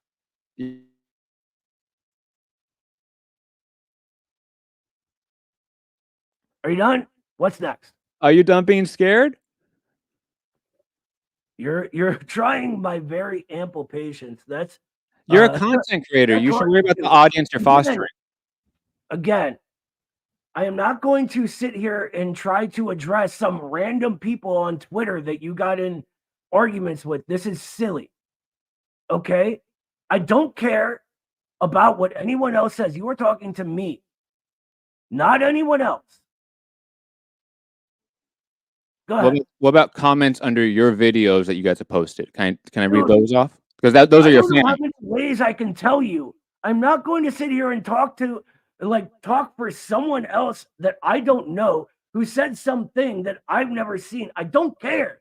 What's your next question, my man? This is my next question. So if you're done, we're done then, I guess. One after that. No, this is my last question. If you won't let me read them off, We're good. fine. We're good. We're not If you don't want to address your no, stop. No talking over me.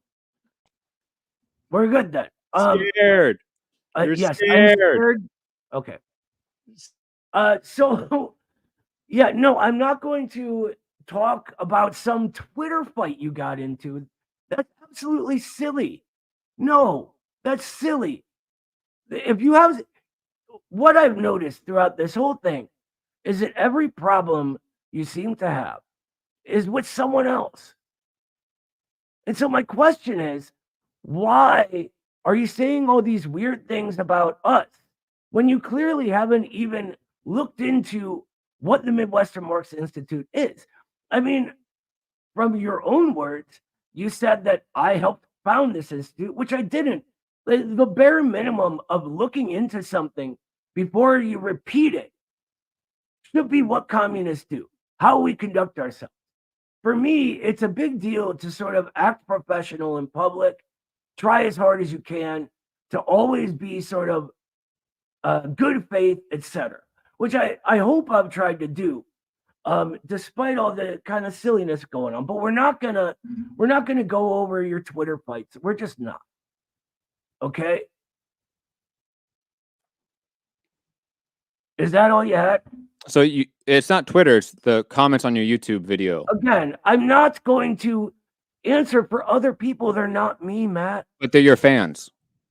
They're not me. They're the fans that you have fostered to the institute as a content creator. Let me tell you something. Nobody ends where they begin, right? If people are coming to the institute to learn Marxism, that is a good thing. That's what this institute is for. It is for teaching Marxism. But you're not advancing reactionary conservative. And everything else goes within that, within teaching Marxism, getting people to learn real Marxism and Eurocentric Marxism. Apply a Marxist analysis. So where they come from, they're never fully down in that journey. If they're not in a place you want them to be, that's not my problem. What I'm here to do is help them learn Marxism. As they get involved from that, all of the things that were wrong end up getting undone during that process. I found that scolding them, condemning them, etc., has never done the trick. And maybe that's why thousands of people come here for us to teach them Marxism, because we don't do that, because we're open, because we're not going to judge them for having opinions we disagree with. It's not a real organization. It's a YouTube page, right? What are you talking about? It does a book here and there. Minimum of research. It does some articles. Like, there are thousands of articles. There are dozens of books. There are classes. There are all sorts of things. Trying to minimize it is really sad, man. Let's not go there. Let's sort of get to a better level, both of us. All right? You and me together on that. Let's just raise it up a little notch, please. You know exactly what it is. A better level would be like a real life Communist Party, which you're no longer active in, which I'm glad. Yeah, I agree that people should join the Communist Party. I think people should organize, but I also think that learning Marxism and overcoming all the distortions is essential to doing that and understanding how to do that. But you're reinforcing distortions drastically. So I think that there's room for all sorts of different kinds of organizations. And the big problem of the last period of American history that we're trying to get over is this need people had to attack everyone else. If you're correct, your line will stand on its own. If you package it correctly, people will come to you on their own. Well, I don't Right? need to You defend my don't party need to line. start lying about people. You don't need to do any of that. I Right? don't need to I am defend my happy party to let line. Marxism stand. I don't need to defend my party line. It's a real life organization. You're a YouTube and book outlet, so it's different. This is an educational institute, correct? It's not trying to be a party. It's never wanted to be a party. Or a real life, like in real life organization that does in real life things. Yes. Okay, let's go into this. What is an in real life thing? No, you don't want to get to my questions. I don't. No. We're gonna. No, we're I'm gonna go good. over You want this when you want to get to my after- questions and we We're want gonna to read go off. over this after. If you don't want to talk about it, that's fine. No, That's you don't want to talk about This your is one fan thing- base. Oh my You God, don't want to talk dude. about your fan base. Oh my God. You gotta let me talk. It's my show. So this is something I think we get this thing, and I used to get it all the time, and it's something I hope I've purged. I call it activist brain, where we get really full of ourselves doing this or that, and we have to look down on someone else's thing, right? And I think that's a problem. I also think that in a lot of these spaces, people tend to overlook the significance and importance of the internet. There's a reason I can go to work and people know Jackson Hinkle's name because he's much better than I am or you are at using that internet to get just the word communism out there. There's something there. Now, I'm not saying it's perfect. I'm saying this is a very early stage in revolutionary momentum. Everything's going to be unperfect in this stage, but you go forward from there. And so trying to minimize one thing because you're doing something else is just silly, man. There's no need for it. I'm glad you also just clarified that you think the MAGA movement is where the revolution momentum's coming from. Thank you. It's not just them. It's not just them. for us. It's well, dude. You can't. As soon as I start talking, you go in. It's not just them, but they're a part of it. The Bernie movement was a part of it.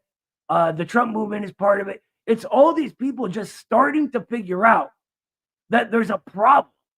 Do they have the solution yet? No, of course not. Right? What we believe this ties to is what we call reproletarianization or the death of the middle classes. Right? And speaking of all the things the Institute does, we're making books about this. So, again, I think that a big problem in this has just been your assumption. You made this assumption. We think everything's MAGA. It's not. That's just one symptom of an overarching motion. Go ahead. No, man. I'm glad you finally admitted it, that you're a MAGA communist. I'm happy, man. The U.S. Is that the last thing you have to say? The U.S. labor Zionists are hanging in strong, man. Is that the last thing you have to say? Yeah, man. I don't respect you. Come on, let's make it perfectly clear. You don't respect me. I don't respect you. You try to I mute do me respect you. That's the thing. constantly. No, I don't respect someone that tends to be in the Communist Party and is not in the Communist Party. I don't respect that. I do respect you, so you're wrong. I respect anyone trying. That's where we differ, my man. Anyone trying, whether they're right, wrong, I respect them. And I wish them all the best. I really do. And if they end up being correct, I will be the first one to follow them into a revolution. For me, it's not about whether I was right or wrong. It's really not. It's about class struggle. And I'm adamant about what I think is correct because it's what I think is correct. I don't know what else to tell you. Like, if I say I'm not a MAGA communist, right? I don't think MAGA is the solution. I think it's one symptom of the changes happening in our era. It's the sort of anti-establishment energy that can be directed any which way. It's sort of how Gramsci talked about it, right? Redirecting rational kernels. When I talk to anyone, especially the Trump voters I work with, and I say, all we do all day is struggle to make these guys rich. They get it. And that's an in, and that can be for anyone. It's not just Trump voters. That's silly. Are you done? Yeah. Okay. Well, thank you so much for coming on. And I really wish you all the best. Have a good one, man. All right. That went horribly. It's sort of like I usually say. You know, it's I don't think that I think that could have went a lot better, to tell you the truth. It just I really hate it when people bring it down to this silly level, where it becomes this like pissing contest or personal insult, like just the silliness. All of it was all, but this person said that and you won't condemn it for me. And the whole point is that whether it's right or wrong to condemn something, it's the condemnation in general, as a general thing that the left always does and does nothing else. That's the problem. And I see our brother Carlos is here backstage. Let's bring him on. What's up, brother? That could have gone better, huh? The only part of yours that I disagree with is the respect part. I think respect is something that's earned. And this man, he could be getting paid for it. He could not, but he's doing Fed work. I do not have a doubt in my mind. I cannot respect that. You know why? Because there's something that people don't see. What people don't see is the fact that you, me, Eddie, Danny, and others at the Institute are dedicating basically a full-time job's worth of hours for a pittance of pay. For a pittance of pay that it's so small that it just lets us get by the smallest scraps. At the end of the month, add to that real quick that I don't get a dime out. Or Danny. Yeah. It's just Eddie and I who make a couple $100. That is what allows us to survive as we work basically a full-time job worth of hours in advancing the class struggle. And yes, we are not always right. We have been wrong. We have corrected ourselves when we're wrong. Sure. But then to have fucking idiots like this, not just tell us, hey, you're wrong in these ways, or I have this disagreement. There's a few of those points that he disagrees with us on, that people whom we consider our friends and comrades also hold, and we're not biting at our necks because of it. We're not canceling them because of it, and they're not canceling us because of it. We work on the points of agreement, and that's perfectly normal. But to go out and call us social chauvinist, Eurocentric, racist, all these terms that he doesn't even understand is the most ridiculous thing in the world. After all we do, we dedicate so many hours, basically voluntarily, to educate people with very little recompense materially back. Most of it goes just to funding the operations of the Institute.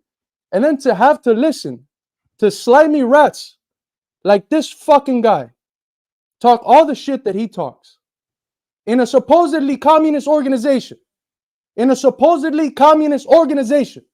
should be doing the complete fucking opposite. If there was an actual communist party in this country, a real one, there would be no need for Midwestern Marx Institute. They'd be educating the people from within the fucking party. There'd be no need for our base to be sending us money because the party would be able to fund our operations.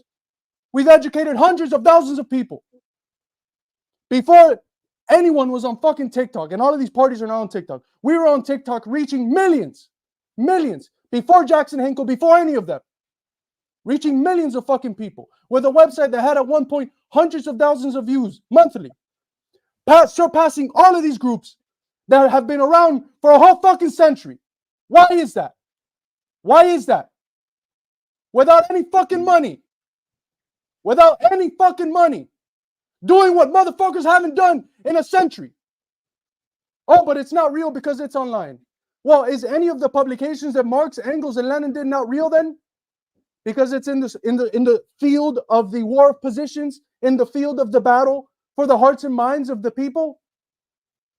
Are we supposed to be nihilist in terms of history and just reject the technological developments that create new ideological fields where the war of position has to be waged? Most people get their ideological conditioning today from social media. On average, Americans are spending 3 to 4 hours on social media. Besides the educational system where they create the ideological foundation for how they think, it is social media that pumps them constantly with the opinions that they have. The most important field today for waging the war of positions is social media. For these activist brain cats to come around talking about that's not real work. It's only real work if I go with the same 15 cats to the street holding up the same fucking signs. That's real work. That's real work. Me going into the streets holding up the same 15 fucking signs with the same 15 people. That's real work. But the people that bring in millions, hundreds, that change the minds of hundreds of thousands of people, that educate, that have classes, that do the things that no one in this fucking country has done in a century. That's not real work. That's not real work. Talking about Eurocentrism. How many fucking articles have we published? Talking about Marx's ethnological notebooks. His works on the various anthropologists that changed his mind, that changed the semblances of Eurocentrism that he had in the 40s and 50s. How many times, how many videos have I done? How many articles have I done on that? How many articles have we done on all these other topics that this idiot just comes along and acts like if it's nothing? I am happy that we had this, even though it got my blood pressure boiling. I am happy that we did this because these are the sorts of people that oppose the Midwestern Marx Institute. These are the sorts of rats that oppose the work that we're doing. And if you really sit back and think about what this person contributes to a struggle at a moment where it's more important than ever to struggle. We're facing climate catastrophe, nuclear war, the rise of fascism. That's not just from MAGA and the more reactionary white supremacist parts of MAGA. It's from the fucking national security state that backs balls deep the Democratic Party that they're fucking supporting. That they're supporting a party that sends hundreds of billions of fucking dollars to neo-Nazis in Ukraine, to people with fucking swastika and Hitler tattoos, that sends hundreds of millions of dollars to the Nazis in Israel that are carrying forth a fucking genocide. That's who they support. That's who they're going to fucking vote for in October, November, whenever the fuck this bourgeois election is. So don't come talking to me about social chauvinism, this and that, when you back a white supremacist, when you back a genocider. Don't be fucking talking to me about white supremacists this ass when half of our fucking work has been showing that the most important struggle in the US has been the struggle against racism. Our idols are literally all black. All of our fucking idols are black. Do we ever talk about Debs? I like Debs. Do we ever talk about Debs? Do we ever talk about William Z. Foster? And I love Foster. He's done some great things. No, our idols are literally Du Bois, Winston, King. But we're the white supremacists. It's incredibly stupid. The level of cognitive dissonance is just, it's infuriating. And I was trying very, very hard not to do what you just did the entire time. Because that's the problem. Acting as if there's some random opinion from some imagined Trump voter off of whoever knows where, and acting as if it is a stand-in for everything we say when we do, when Carlos just listed all of it. When what really matters is where the rubber hits the road. Where does the rubber hit the road? That's what matters. And I think I'll give Carlos a minute to not yell at me next. But no, I'm fine. I'm just, it's very disappointing. No, you hit the nose on the head, brother. It's backed up by a party. It's backed up by a party that does what they've done to the veterans in our organization, that have spent decades, half a century, fighting to build the party, and that they've done the slimiest fucking things. And he mentioned that he talked with Rosanna yesterday. He mentioned it. So what does that mean? Instead of the party supporting an institute that was what allowed the party to grow by 10,000 members, which are their numbers, where they were not, which are their numbers. We picked up and did a job that they weren't doing, which are their numbers. If you listened last year to Good Morning Revolution, the most theoretically advanced show on the whole internet, right? The most active, lively show on the whole internet. if you listen to their discussions from a year, 2 years ago, before we were all blackballed from the party, except for me, I never was in the party. They're always bragging about the membership, the membership, the membership. Where was it coming from? What group, what institute with hundreds of thousands of subscribers and followers on TikTok and various means, getting millions and millions of views, was telling their followers, join the Communist Party on a bi-weekly basis? A few times a week, Eddie was going on, join the Communist Party. Join. You think something's fucked up? You think the Democrats are not the answer? Nor the progressive Democrats? Join the Communist Party. Join the Communist Party. 10 million people, I'm not fucking 10,000 people, however many thousands of people join the party. And then the what we get in exchange is this. They're cronies, they're rats, lying about us, sharing lies all over the internet about us, and then coming to do a debate that you approach as the kind-hearted working class person that you are, in the best of all possible forms, as nice as you possibly can. You're a better man than I am. I have Cuban blood in me, dog. I have Cuban blood in me. I wouldn't have withstanded it. Oh, and if it wasn't in person, it would have been much worse. So that's that Slavic shit, brother. We will stand there and take it, and then you get an ice pick in the back later on. You feel me? But no, it drives me crazy. And then they wonder why we never condemn the people they want us to condemn. The people they want us to condemn are never anything but polite and nice to us. Never lie about us. Never spread rumors. Never jump to wild conclusions, right?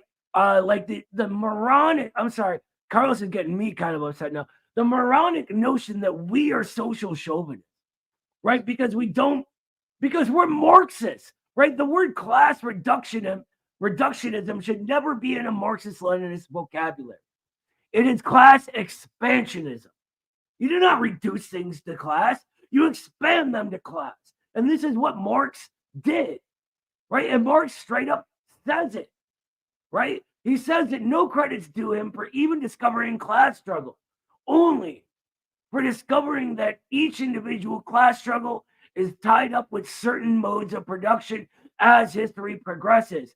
The history of all hitherto existing society is a history of class struggles, not being anti-immigrant and calling it anti-settler. I'm sorry, but that's a way to hate immigrants. It just is. And to pander to people that you think chauvinistically have some moral authority who don't want that from you. Who are the people that say immigrants aren't real Americans? Black people aren't real Americans. Indigenous aren't real Americans. They're the fucking racists and the bigots. So these arguments, they might dress themselves, they might cosplay as progressive, but their base, the assumptions, their philosophical assumptions are reactionary. They're rooted in the same forms of dividing the people, of excluding who gets to consider themselves as American, that the racists used to use.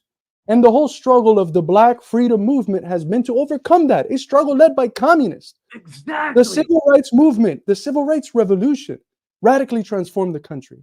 But it didn't start in 1964 or in the 60s. It started well before that. It started in many ways in the South, in the organizing that communist-led organizations did there to bridge, to overthrow the horrendous color line. So it's it's insane. One of the points that's very interesting to hear a self-proclaimed Marxist and member of a communist party talk about is Marx and Engels and Lenin's Eurocentrism. The people who should be the most advanced in Marxist theory should not be in the bourgeois academies. They should be in these communist parties.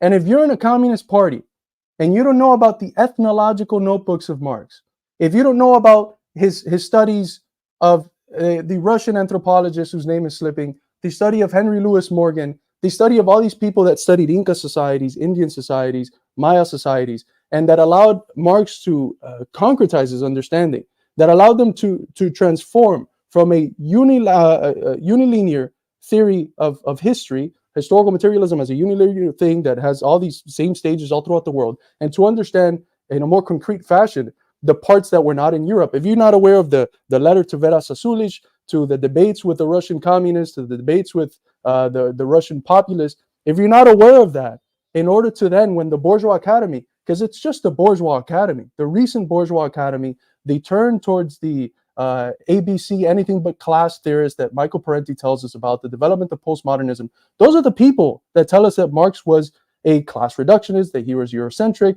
that he's not even radical. We're the real radicals ones, because we're talking about all these cultural issues.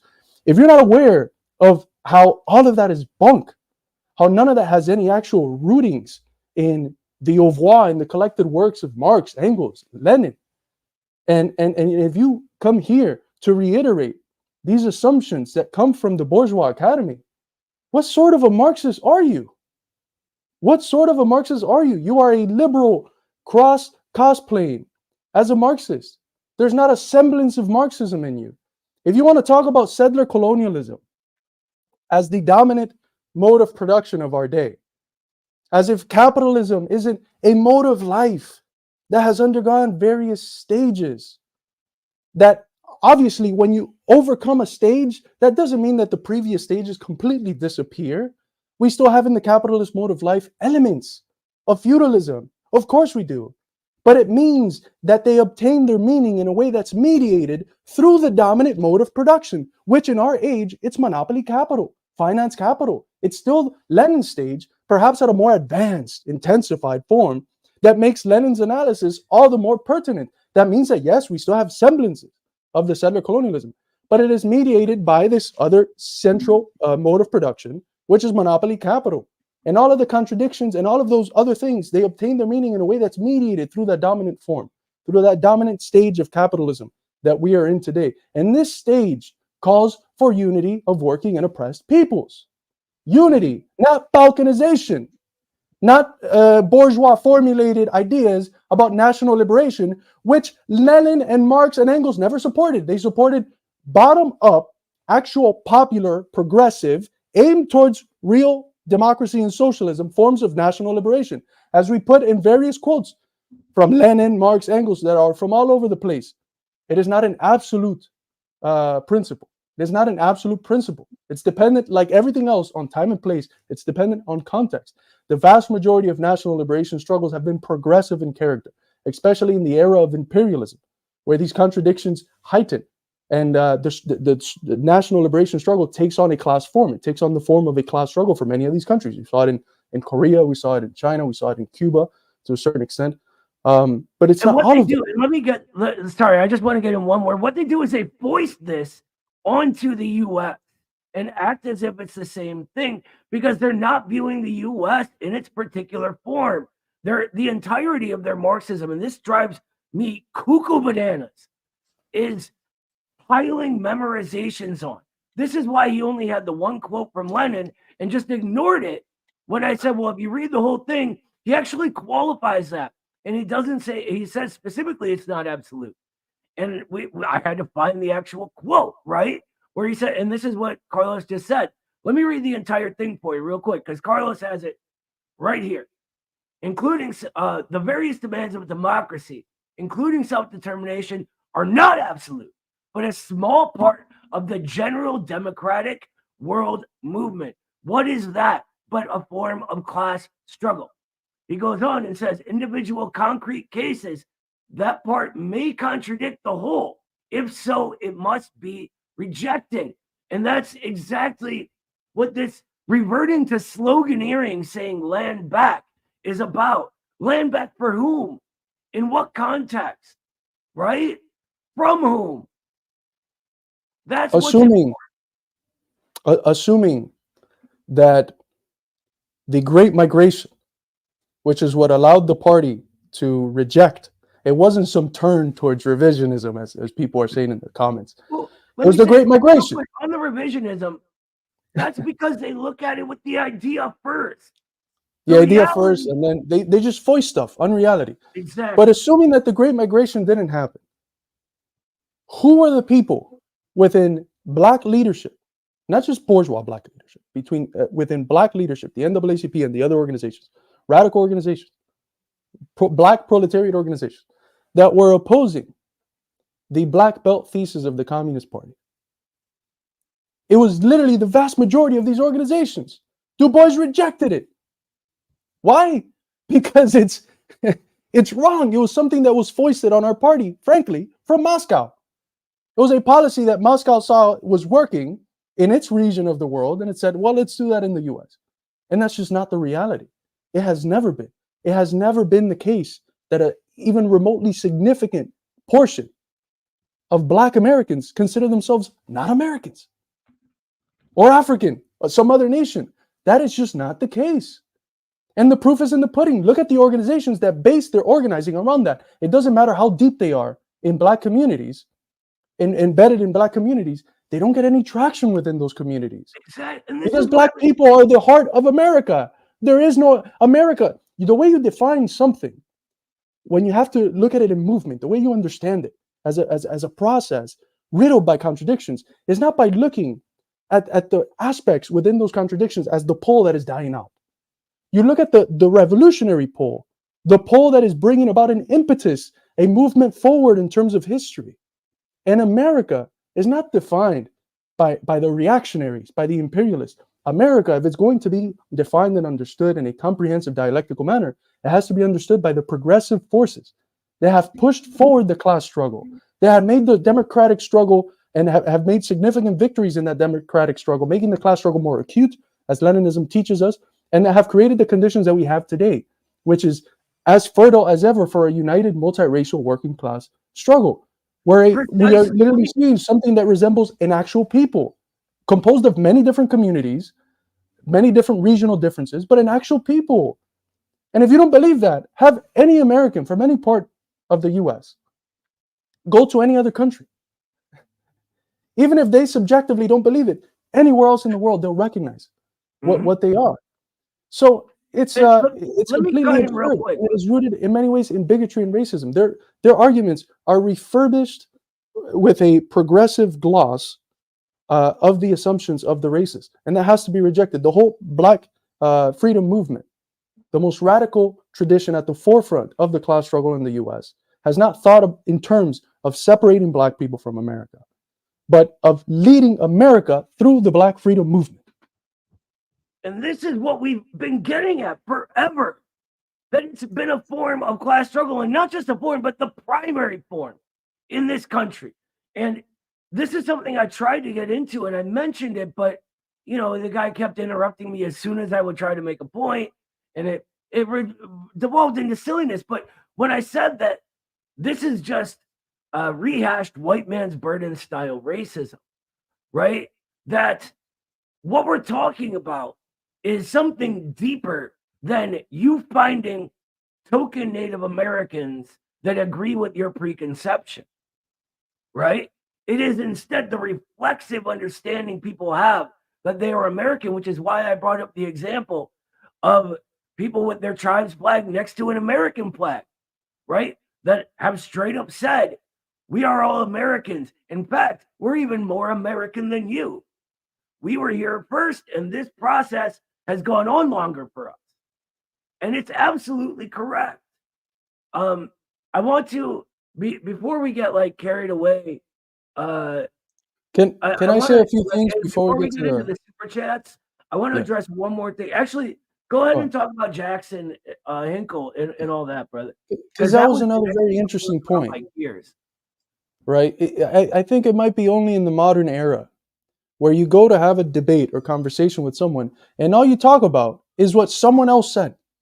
90% of what he brought up was what other people said, what people in our supposed audience said, what this guy who we said this positive thing about at some moment said, what this other guy said about this guy. It's so completely absurd, Noah. The thing about the viewers, does this guy not know that some of the more ridiculous things that were replied to him, name calling, which we've never endorsed. Does he not know that anyone can just create an account as anyone else and then just comment like that? This guy could have made 5 accounts, called himself whatever word he wanted to call himself, screenshotted it, and because it has the profile picture of a group that whatever the connection might be with the Institute, boom, here's your audience. They're a bunch of reactionaries. What? They've done the same thing, frankly, with Hinkle. I fell for it at one point. They had a tweet where he was talking about the cleansing of the white blood, some racist bullshit. It ended up being a doctored tweet, right? And a lot of these people accepted it because of their preconceptions. I include myself in that group. But, to sit here and talk about Jackson, for all of his flaws, as a young individual, 23 years old, you remember what you were doing when you were 23, Noah? You know what? And that's one of the things I've always said about Jackson. This guy is more advanced than I was at 23. Why am I judging these people half my age who are so much farther along than I was? When I was 23, I was telling people I was an anarchist and I was in a punk band and we were all going to smash the state with our music, man. It was ridiculous. And not just passing judgment. It's not just passing judgment, because it's fair to have critiques. And we have never said that rejecting the purity fetish means you can't critique something. On the contrary, it is only through rejecting the purity fetish that we can critique in an accurate form, that we can critique imminently and not just condemn things. See it in the complexity, see the positive components a thing might have, the negative ones, etc. And that's what we've done with all of these figures. Not because there's any intimate relationship behind closed doors, but because we're talking about the man that was at one point the most viral person on the internet. And what is the job of the communists, ladies and gentlemen, within the capitalist mode of life? It is to convince, to win the people, to wage the war of ideas. We're not in a condition like the Bolsheviks were, where it's just direct war of maneuver. Europe and the US has never been in that condition. It's always been because of the ideological apparatuses that have developed, and they're being so entrenched in controlling and containing the ideological views of people. The war of positions has been the primary one that we've had to wage. This is an insight that Lenin already knew, that Gramsci developed as the revolutions in Europe failed and weren't able to replicate what the Bolshevik one did. So the war of positions, what does that mean? It means convincing people, a struggle for working class hegemony, creating institutions like the ones that we have that allow you to get the different forms that the common sense, spontaneous philosophies that people developed in different regions according to various differences, to find within those worldviews rational kernels, points of contact that you can use to take them from point A to point B, to take them from the worldviews in which they actually are in, disarticulated from that worldview and rearticulated to a new one, a socialist, Marxist worldview. If I want to get from point A to point B, there is no machine at the moment that can just fucking teleport. I need to find a point of contact, a series of roads that allow me to get there. It's the same thing with the process of knowledge, with the process of convincing, which is the essence of the war of positions. You need to find a point of contact, whether it's MAGA, whether it's liberals, whether it's Biden supporters, whether it's Jackson Hinkle, whether it's anyone. And frankly, someone like Jackson Hinkle, the most popular 1 month person on all of Twitter, supporting that month, not just the Palestinian plight, which is very weird for a white supremacist to do, but also supporting the anti-neocolonial, progressive, popular coups in Africa. How many fucking white supremacists have you heard support African struggles for independence, support the economic freedom fighters in South Africa? Yes, he has certain cultural, social positions that we have never endorsed here at the Institute. But our condition for saying, here's the rational kernel that someone has, here's the positive that they're doing, hey, look at how positive it is in terms of its influence, is not whether they measure up purely to the ideas that we have. That's the archetype of the purity fetish. That's why the book is so important. I wish someone else would have written it, because it would have allowed me to talk more freely about it. There's this little thing in the back of my head. Am I just promoting my book? No, I'm not. It's important because, as you see in these debates, it is the foundation that leads these people consistently to various different forms of mistakes. It is the ideological foundation that is behind all these different issues. And you can either decide, I'm going to tackle all of these different issues separated and not seeing the connection that they might hold, or I'm going to understand the theoretical foundation in the absence of dialectics, in the presence of the purity fetish, that allows this person to pass all of these incorrect judgments while calling themselves a so-called Marxist. And what really drives me crazy about the purity fetishists is this hyper individualism that takes a thing a person says and disconnects it from everything, making it define that person and an entire group of people out of that person, right? Jackson Hinkle said a thing I don't like, so that becomes all Jackson Hinkle is, and everyone who's ever said a kind word about the guy is therefore that thing too, right? I am in a sort of little mini union. It's a whole story, but I organize with guys at work who have said way worse things about gay people, for instance, right? Use all kinds of mean words. And yes, they are mean words. At the end of the day, guess what they did? Organized with the gay dudes we work with. Because that shit didn't matter. It doesn't actually matter. There is a difference, and Kwame and Nkrumah said this. There's a difference between a white man saying he hates black people and a white man having the power to inflict harm on black people. And this is sort of the Marxist look at it. It's how it's sort of how segregation works, right? Like, it's not that there aren't still racist attitudes in the US, but that when you take that power away from an institutionalized, segregated a working class, then all of that carries less weight. The people who have those racist views can no longer go lynch people, right? Because there's no power there anymore. But we've gotten a whole bunch of super chats, brother. We should get into them. I want to say before we do, y'all are awesome for all of those. Thank you. Yeah. Du Bois has quite a few very famous passages, but there's one that I cite in on the specific issue in the paper I did on it, exploring racist false consciousness, the importance of Black Reconstruction as a foundational text for American Marxism. There's one where he says something very particular, that the greatest advancement at overcoming the color line, so the racist divide of the country, which was de jure, it was legally instated before 1964. Okay, we can say that it still exists. Of course, we still see the topographies of that in some of our communities, but de jure doesn't exist anymore. It was overcome by the political revolution of 1964. But the greatest advancement in overcoming this was done through the class struggle and the CIO, a communist-led union. Why? Because it was able to show working class people, the white racist working class, how stupid their racist views were, how those views were foisted on them by the people that exploit and oppress them and keep them poor, sometimes equally to the Black proletariat.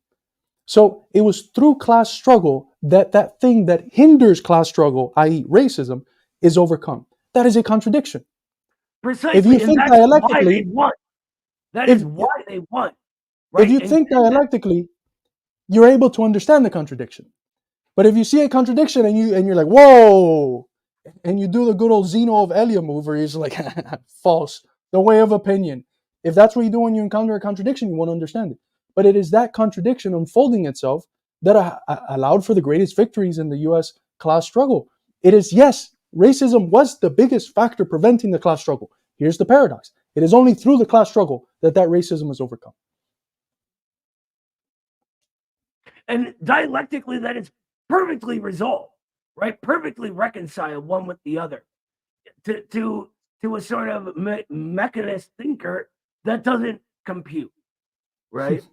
And there's a reason the CIO won, that unions, and by the way, the first integrated political organization in the entire country was the Communist Party. And there is a reason they did that, because of that insight that Marxism gives you, right? I mean, we have many criticisms of the old party, blah, blah, blah, but this, they were always advanced in. And understanding the struggle against racism as a class struggle, and understanding that it is only together that any of us can get ahead. And what seems to happen with the purity fetish left is they just believe the bourgeois theorists that races are set against each other, that immigrants are set against natives. That was literally called nativism when it was done by the Anglo-Saxons here in the U.S. They called themselves nativists. But yeah, I don't want to get up on the whole thing. This is a great point from Jamie, and it's always important to remember we're not streamers, or what's the other word, influencers. Right. We're not influencers. We're communist educators, and the people watching us are not fans. That's why we had an account that was developed for us to share videos and clips from streams and articles that the design team. The first name was Midwestern Marx Fan Account. I was like, no, none of these people are fans. These are comrades. You all are comrades. I don't know what else to say. The loyal base of Midwestern Marx, the people that follow us, that learn from us consistently. You guys are comrades. You guys are not fucking fans. You're sometimes friends, sometimes comrades. So when someone comes after the Institute in the way that this guy has, they're not just attacking us. They're attacking the people that have came from a variety of different backgrounds and have arrived at Marxism and are learning and developing the Institute and its ideas and our role in the war of positions with us. They're attacking all of you when they speak about us in those ways. Because it's not just us. When they call us social chauvinists, reactionary, racist, white supremacists, they're calling all of you that as well. Oh, Noah seems to... Sorry, I got to call my mom real quick. She just texted me. That's all. I'll be right back. So this is an important thing to remember. I think Noah did an amazing job, a lot better than I probably could have done, as you can all imagine. That Cuban blood doesn't allow me to have his patience. Let's see. The comments are just flowing in. We wanted to get to some of the super chats, but I want Noah to have a chance to thank the folks that have sent them in as well.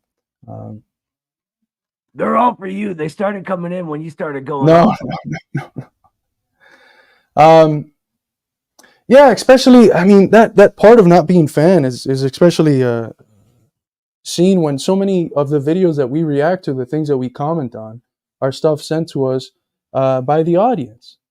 So, some of it we pull it, we find it ourselves, but so much of it is us reacting to what you guys tell us to react to. There's a more dialectical relationship at play than just a one-sided fan and influencer thing. Let's see. Kyle Pettis says, don't equate Noah to a Zionist, you weasel. This man has done more than you ever will to advance communism and has been vocal countless times against Israel. Yeah, absolutely. It's so he's so completely ignorant about the differences in context between the contemporary America and the contemporary Zionist genuinely settler colonial project. It's an equivocation of things that cannot be equated because of the fact that time has passed. And even when we speak, what is it that we call for with Israel? The most progressive position is one secular state where people are equal. I'm sorry, but that has already been achieved in the U.S. That has already been achieved in the U.S. For all. Thanks to King. Without King and the Black Freedom Movement, it wouldn't have been achieved. We had this underclass of people, but thanks to King, that's what we have already. The U.S. has become, thanks to the struggles, and here's where time is important, what we're fighting for Israel, hopefully under the name of Palestine, to become. So you can't compare these two things. At most, what you can say is that Israel resembles the development of American capitalism at a very early stage. And there's another point that I know you just came back to address the thing. Talking about colonialism as preceding capitalism. How funny is that, huh? When all of the research shows that if there's something that Marx undermined is how early the process of enclosure started. This is something that these people that love romanticizing, the indigenous people of the Americas do. They always put colonialism at the forefront when they speak about primitive accumulation. They always go to the colonialism part. But that colonialism part, it's preceded by something. Something else creates the conditions for the possibility of going abroad. What is it? The process of enclosure. You have for centuries, even 2 to 3 centuries before Marx was talking about it, and this is what recent evidence has shown, that it starts up to 11th, 12th century in Italy, the process of enclosure in some areas connected to the church. You have the peasants that were working in the commons kicked out. The commons were enclosed. They were privatized. What happened to those people? Well, you get pauperization, and it gets to a point. Just go read Marx. Marx was right about this.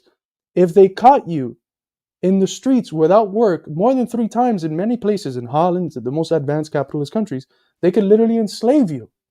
Or hang you. Or hang you, right?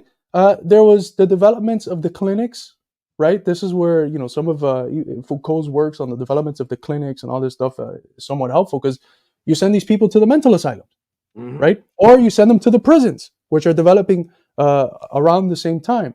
Or you conscript them to join the army.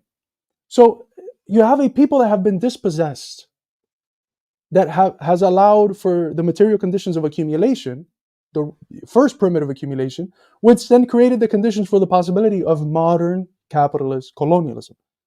We're talking about modern capitalist colonialism, not colonialism in general, modern capitalist colonialism, the conquest of the Americas. It was preceded by the process of enclosure. And this man is talking about colonialism preceding, and that's a very popular view, but it is incorrect. Most of Marxist historiography and developments upon this area agree that it was the process of enclosure that preceded and created the conditions for the possibility of this other process that advanced capitalism into a new stage. And, you know, it's just another outcome of this settler thesis that replaces class struggle with immigration.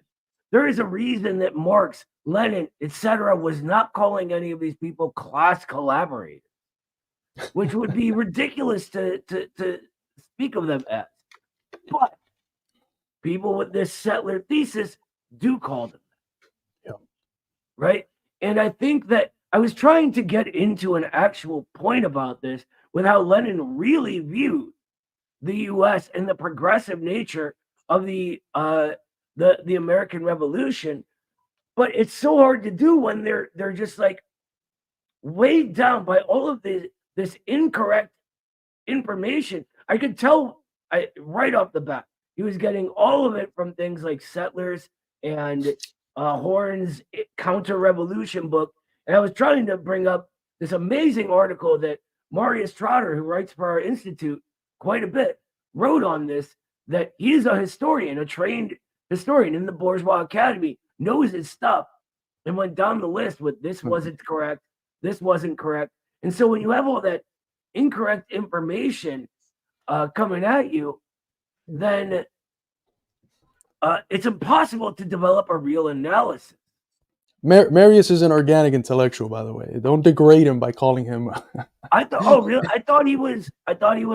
He had a history degree. I'm so sorry, Mario. A bachelor's, yeah. He's not like in the academy though. Yeah. He's an organic. A very inspiring figure, and tremendous insights. I talk with him quite frequently on the socials.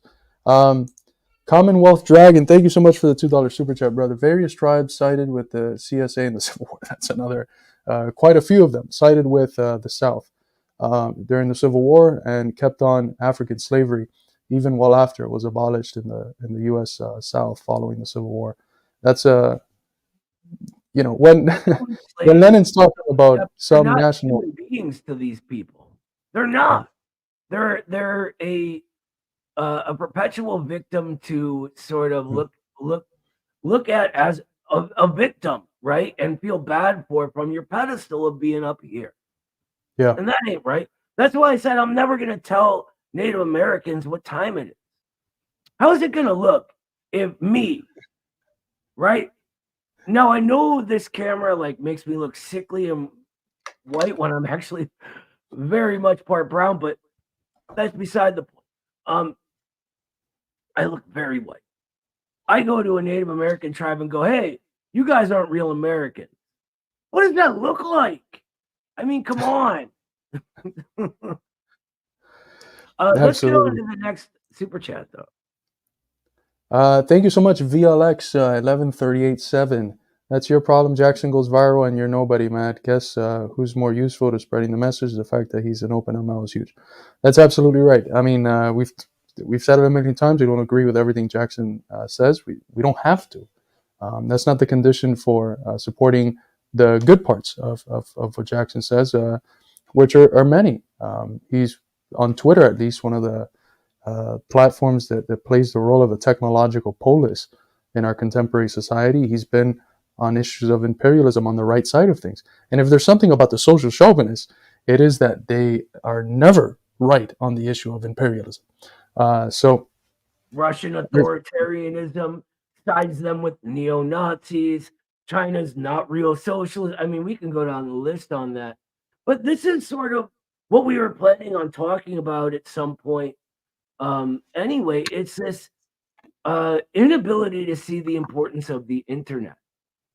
Yeah. People I work with know the name Jackson Hinkle. They don't know the name Matthew Hunter, as highly as he thinks of himself. They don't. And there's a reason for that. And dismissing everything he does or trying to minimize what we do, like he was trying to do at the end, pretending that we're like just a YouTube channel. Even if we only had a YouTube channel, we are reaching millions of people. Thousands of people have gone through the basics of Marxism class that I did just a little while ago. Right? That is more than anyone is swayed by any protest you do. Yeah. And that's not to say that protests are not important. They play an important role in the war of maneuvers. Like, we've supported and covered all of these protests. Some of them we've been critical of for various reasons, but protests are good. But to speak about it in terms of that's real and this is not is completely devoid of any semblance of reality. What's interesting also is that Matthew, if I saw the Twitter stuff correctly, wasn't just coming after us. He was also coming after the largest Black communist organization on the internet, the Revolutionary Blackout Network. Good friends of ours, great comrades, very upright, principled communists. He was also coming after them for being social chauvinists and all the other things they call us. So think about that. You know, two of the largest communist think tanks on the internet, one black, one, I guess, sort of mixed, because I don't know if the white label fits for me. But white in some contexts, a little brown in others, whatever. Coming down. Too white for the libs and not white enough for the white supremacists. I guess you're Jewish as well, yeah. So just think about that. Someone who has not been able to really build anything, and that's not a hit on him. You know, we've barely built anything ourselves. You know, but coming down after these two organizations that in the internet plays one of the largest roles that he can play in this battle of positions as of official educational organizations, right? So let's not forget, he wasn't just targeting us; he was also targeting our brothers and sisters at RBN. Yeah, and I want to add something real quick that I just thought about, and now it's like dropping out of my brain. Crap. Oh yeah, it's this sort of default to labels. The social chauvinist, right? He just throws it out without understanding what it really means. What is the essence of social chauvinism? So that's why I tried to make the conversation originally about that. Well, what really is social chauvinism? Because he does this with the settler and the colony. And there's a formal term called guardian, whatever, right? But that's not what creates a material relationship. That's putting the idea in front of the material relation. And the material relation in 2024 is not of some outside entity, right? Forcibly colonizing a place. It's just not. And bringing capital in and taking everything there. Like, that's just not what it is. That's what a colonial relationship is. And what it creates is a different form of social relation. What we have now is something different. We've had this whole process of proletarianization, the growth of the middle, the color line, the death of the middle, all this stuff goes into what America is. And so, like, the notion that we can just define it by these labels is nonsensical from a Marxist point of view, because it'll never help us understand the history of what's happened. Yeah, absolutely. Thank you so much. Huge super chat. I think this might be the biggest one we've ever had, if not up there with some other ones. It is huge. Thank you so much, Red Maze, brother, for the $100 super chat. By the way, thank you to all of those who donated today. As you know, this is a people's funded, grassroots funded institute, and we wouldn't be able to do a fraction of the many things we do without these donations. So thank you so much, brother. Janice Anderson, thank you so much, sister, for the $5 super chat. Dude doesn't deserve respect. On that part, I deeply agree with you, and I disagree with Noah. Respect is something that's kind of earned. I mean, you are respectful to strangers, but if they're disrespectful back to you, he was vaping, and everyone that knows the slightest bit about the internet, you can't be vaping on a live show. Who knows if this whole stream gets demonetized, if it's taken down, what happens? And this is something that we told him a few times in the chat. Stop vaping, and just very arrogantly doing it. It's extremely disrespectful. And I told him there were only a few rules before this. You know, I don't, and this is why, and I wrote a paper about this is why we need taking ourselves seriously as communists, carrying ourselves in a way that makes us above reproach and not childish at all times is essential. Because I'm sorry, but I don't want to even single Matthew Hunter out here, but he's just a prime example of how people look at us. And that, like Janet says right here, alienates the proletariat. It's this middle-class social chauvinism that you're the one to tell everyone else how bad they are. And not just the MAGA ones. Can you imagine going to a Biden-supporting working-class person, right, and going, "You're a settler." It's just so absurd. Or as a settler, I'll do this. You know, it's it's just middle-class bourgeois moralism, deeply rooted in a reactionary reading of history. Do you know what Gerald Horne does before speeches? He gets on his knees and he's like, he does his almost like ceremonial thing to the tribe that was previously there, whose lands were stolen or whatever. What the fuck is that? What working class person shows up to a lecture from a so-called communist academic and sees that and comes out thinking, oh, this man is right in the brain or something, or he's one of us, or this is something we want to follow. It's absurd. It's laughable. It's cringe. I go over this in the paper I have coming out that I began the stream talking about this paper called Against the Fake Left, right? And it goes into this sort of, oh God, I just lost my train of thought. I'm so sorry, brother. What were we talking about? I had mentioned Horne and the ceremonial thing that he does before speeches, and you started talking about the paper of Against the Fake Left for Jazz. Go ahead. I gotta call my mom. I'm sorry. I have my mom has some medical issues right now, so I have like that on my head in my brain as well. So I'll be right back again. I apologize, everybody. No worries, brother. Thank you so much, Zero Cult Leader or Zero Cult Leader for the 390. I think that's this emoji. So thank you so much, soldier. Thank you, Alexander Meta Pistrito. Great education for all common Americans. That's frankly what we're trying to do. I just recently did a paper titled Social Media and the War of Positions, and I try to address this. How do we convince people in our era? And it requires, even for the sake of algorithmically being shown to regular people, engaging with all of the people that are denizens in their algorithms, the people that constantly show up, that they're watching. It means engaging sometimes with people like Tate, who obviously, if you know even a lick about our positions here at the Institute. We don't agree on perhaps 90-something% of the things he says. But if he goes on and talks about in a podcast clip about wage slavery, that is a rational kernel. That is a point of contact with the Marxist worldview that we can then go to, explain, contextualize, explain that phenomenon better than he can, and in so doing, hopefully, get the people that are grasping this phenomenon through the Tatian worldview, have them disarticulate the understanding of that thing from that Tatian worldview and rearticulate it in a Marxist worldview. And you have to do that not just with Tate, you have to do that with Shapiro, with the David Pachman, with Peterson, with all these people that are the most viral, because they're the leading ideologues in terms of the internet as an ideological field. They're the leading ideologues. So people are listening to what they're saying and shaping their worldviews around them. So you have to find a point of contact, explain it better than they do, and then use that rational kernel to rearticulate them towards socialism.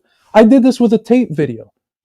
And the whole fake left came after us on Twitter. This guy included, the Matthew guy, talking about how we're platforming Tate while we're giving credence to his ideas. No!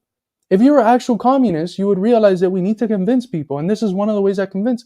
Not once there do I praise Tate. Do I tell people you have to follow Tate, you have to do... No! What I'm doing is attempting to pull people from Tate to Marxism. Pull them away from the worldview you think is so fascist and so horrible. If you genuinely think that, the best thing you can do is pull people away. Because it's a double whammy. You not only add one to yourself, but you take one away from what you consider to be your ideological enemy. Precisely. And I don't understand why people think that simply going, you're all bad, you're horrible, is ever going to get them anywhere but preaching to the choir. This is why the left has shrank, because they exclude everybody. And it's this middle class atmosphere. And this is what I was actually forgetting earlier. Back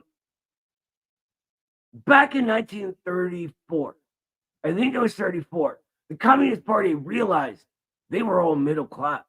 They were a bunch of intellectuals, etc. And went, wait a minute, what are we doing here? What's wrong? And they actually looked at the what they had created, and asked themselves why they weren't attracting a working class people. And this fake left is incapable of doing that. What Carlos said is absolutely what you need to do. Because all you do is say, sort of, you're bad, you're all evil, you're fascist. Every single one of them is going to shut their mind, dismiss every single thing you have to say, and you will never grow. Like it or not, you need to win hearts and minds. And if you can't humble yourself before the working class, the revolutionary agent, especially as a rich kid from Orange County or some other middle class, spoiled, pampered, I don't even want to get into it, then you do not have what it takes to be a communist. You do not. Communism is a life of humility. It is understanding the relationship between the people, production, activism, and all of this stuff, right? It is understanding your role in that is not to lead a revolution. Your role in that is to organize what is already happening and take an active part in it, not some voluntarist, oh, everybody has the right ideas and we hate everybody else thing. No, you do that, and what do you get? Right where we are now, you get nothing but subsumed by Democrat versus Republican in this country. Nothing but that. So you humble yourself before the working class. And if you realize your organization is all middle class, then you address that problem like the Communist Party did.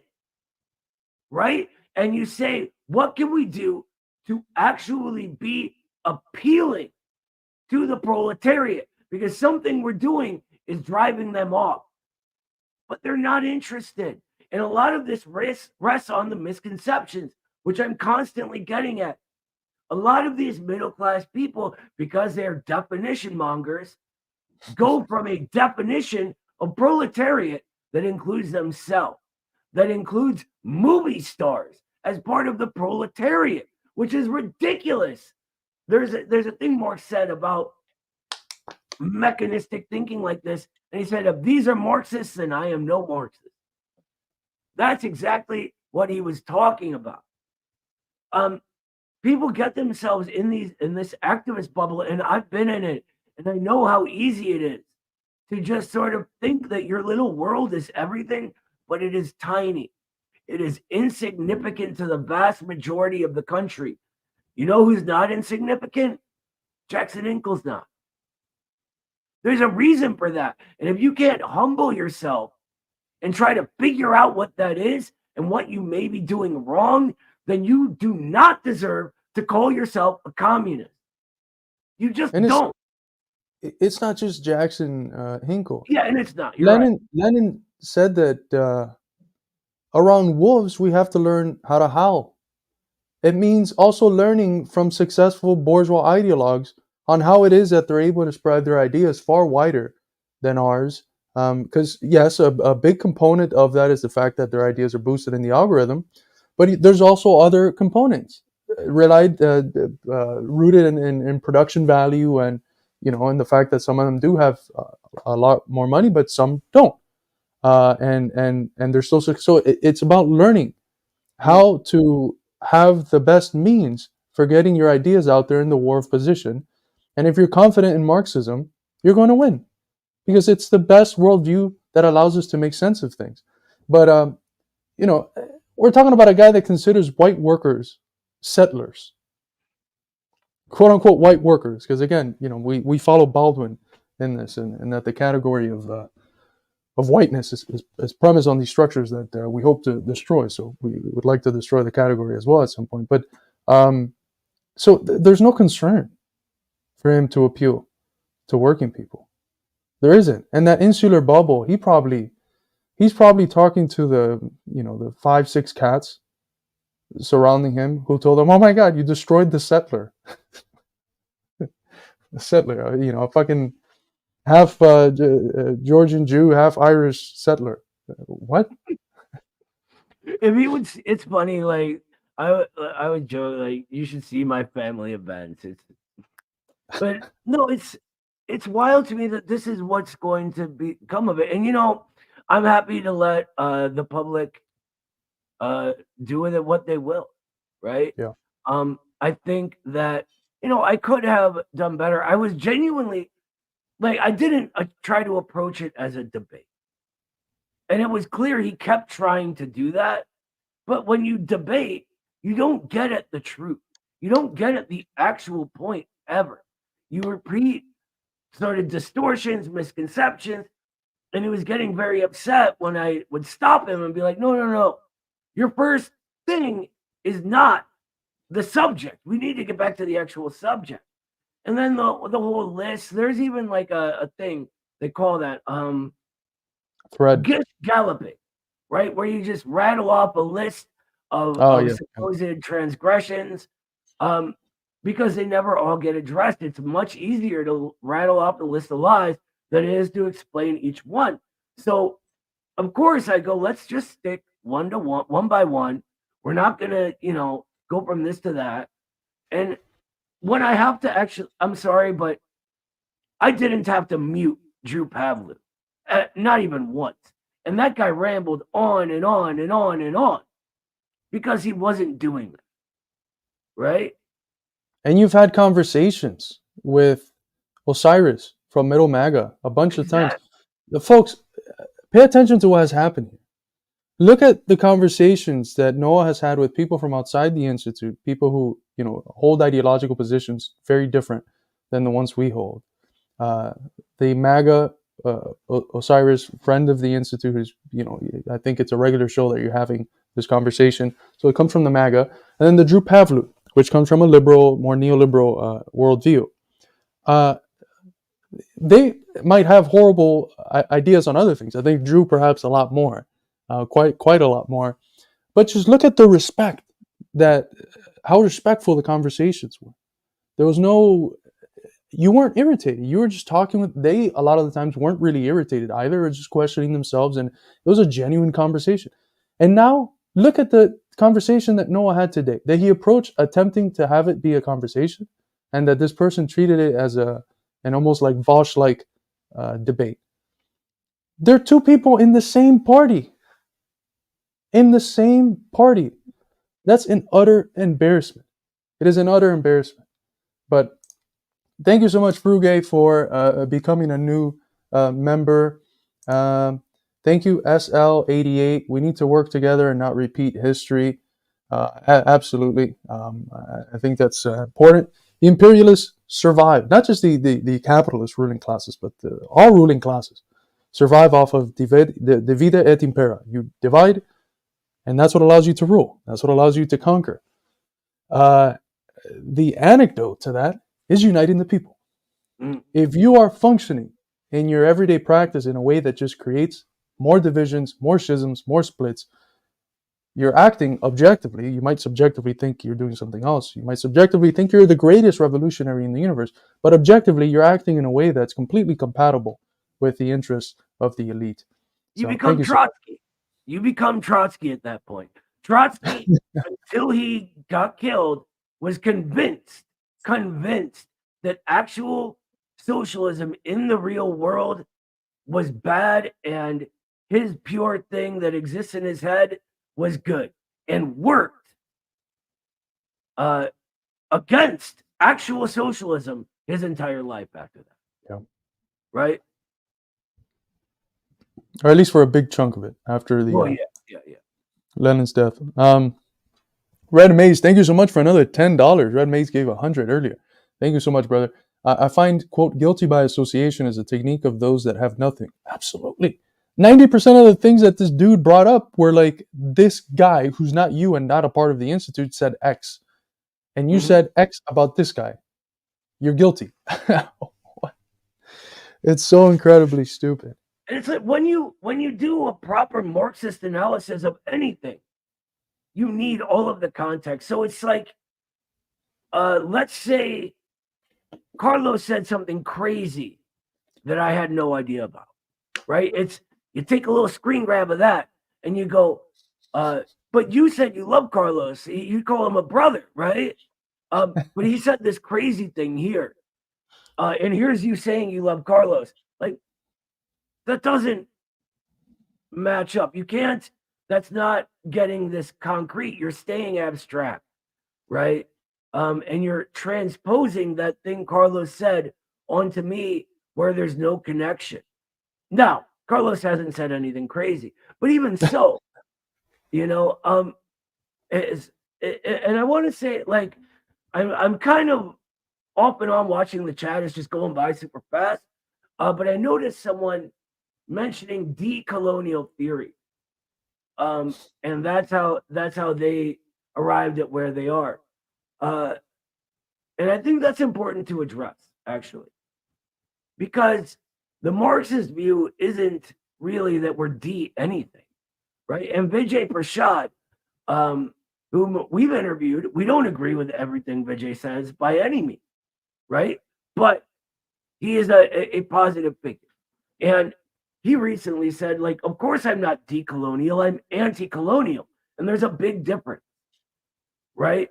Because going backwards into this undoing, which is inherent in the real word for it is actually post-colonialism, because it's a part of that sort of strain of thought.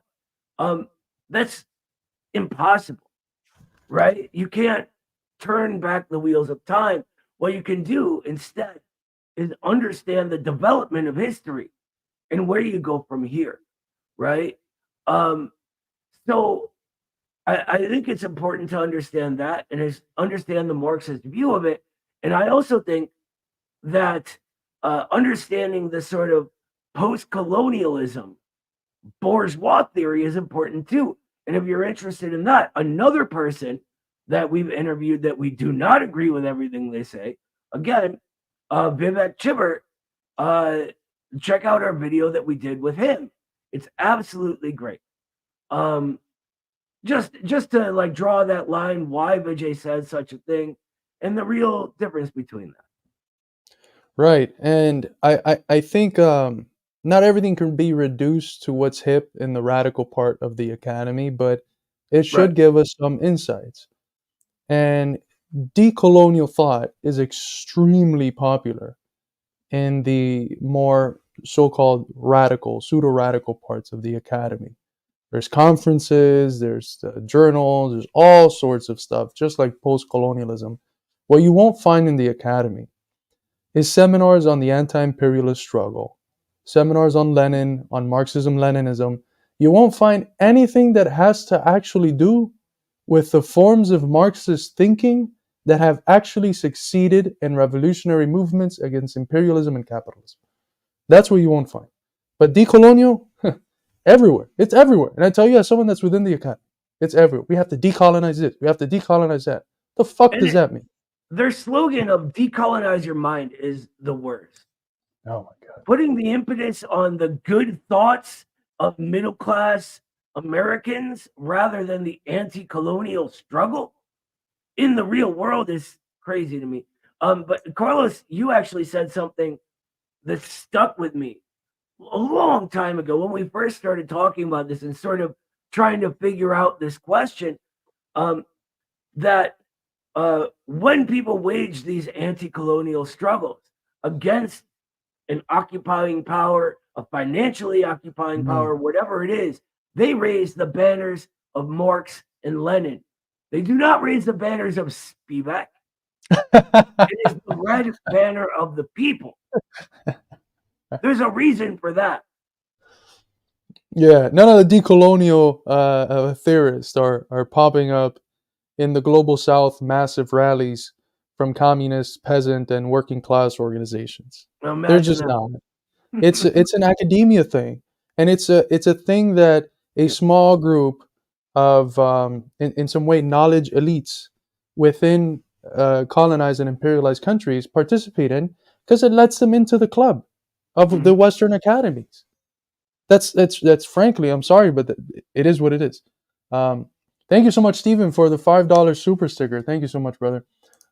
Marcus, thank you so much. Consistent watcher and donator. Love you guys. How do we stop the instrumentalization of the legit anti-fascist mass protests in Germany by the bourgeois liberal parties? That's a really good question. I don't know. Noah, do you want to take a stab at this one first? I really wish I knew more about what's going on right now in Germany. I really do. I know there's some big things happening with truckers there, but I apologize, Marcus. I just don't know enough about this topic to really help. And I think this is something that our fake left friends could learn. When you don't know enough about a topic, it's okay to say you don't know. You don't have to make up lies about that, especially while proving you don't know anything about it. Maybe by getting the people who founded it wrong. I don't know. Yeah, it's interesting. If there's been a country that their leadership, their elite has been so incredibly treacherous to the interests of their people and their country, it's been Germany. I know America's bad, but look at Germany in their government buildings. What flags do they have up? They have the German, the European, and then there's one more flag that they have up one time, which is the Zionist flag, the flag of Israel, that they're going to make new citizens sign or do an oath of loyalty to another fucking state, to another genocidal state. That's how they clear the conscience of their genocide, by supporting a Jewish supremacist or a supremacist genocide that roots itself in the capacity to talk for all Jewish people, which we know some of the leading voices against this have been Jewish, and the leading forces in these protests have been Jewish. And the other flag is the flag of Ukraine, which they have a whole section with 4 poles with the Ukrainian flags. So it's an incredibly treacherous elite. What Olaf Scholz let the U.S. do is just, can you imagine that? The foundation of the German economy, which is also the foundation of Europe. So it's a betrayal of the European Union, right? There's no euro without the economic industrial base of Germany that's now spiraling in deindustrialization because of this, the proxy war against Russia. Can you imagine letting another state blow up trillions of dollars worth of infrastructure that is central to your economy, to your industrial base, and just not doing anything about it? So we're getting to a point where I think what we're seeing in Germany and other parts of Europe, in part a little bit of that in the U.S., is that it becomes clearer and clearer that the interests of empire, whether it's directly in the U.S. as the imperial hegemon, or in these other countries that just follow suit of U.S. imperialism, they're based on the feeding off of these republics, as Michael Parenti used to say. And it's very clear here how everything's going to shit for regular people. The cities are just destroyed. They're catastrophes. And we keep sending billions to defend U.S. imperialist interests. It's the same thing in all these other European countries. Their countries are going to shit. Their people are going cold in the winter. The living standard has completely stagnated, or if not dropped. And yet their politicians continue to go along with everything the U.S. empire does that is against their national interests. So what we're seeing in Germany with these protests is an intensification of these contradictions. I don't know how it's going to be used by the liberal parties. The last time I checked was that some of the left-wing parties, Die Linke, which is principally the main one, it's composed of other parties that come together. It used to be very consistently winning in the eastern parts of Germany, the parts that were a part of the former GDR, the German Democratic Republic.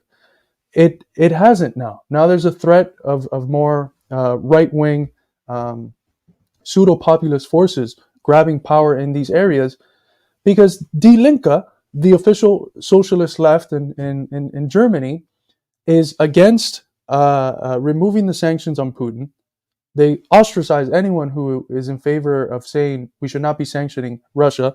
And they're also in favor of continuing to send weapons to Ukraine.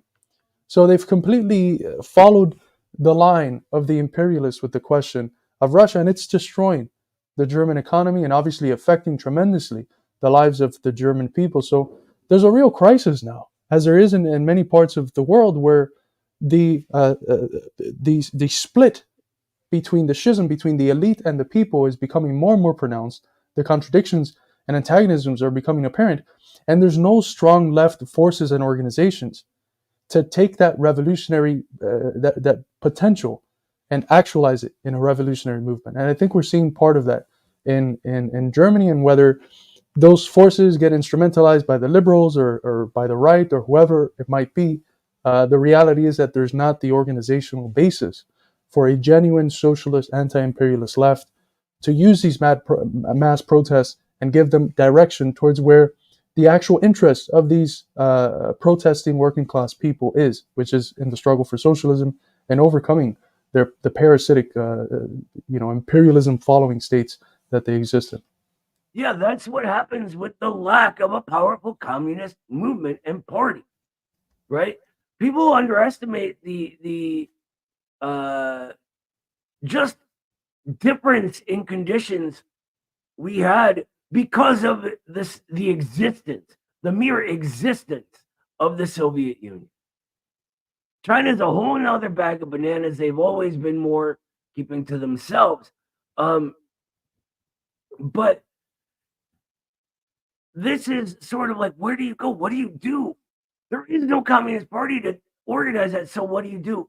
You build one, right? You don't talk about how, your people are all evil settlers, and imperialism is somehow good for them, etc. You build up a national power within your country, and you fight alongside your brothers and sisters all over the world who are fighting that same enemy as you, your ruling class, especially those held in subjugation, especially those held as debt slaves to the IMF and the World Bank, right?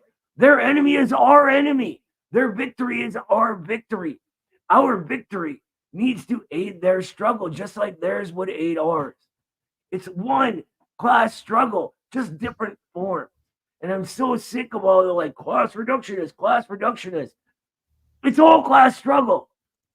That's the only Marxist view. There is no other.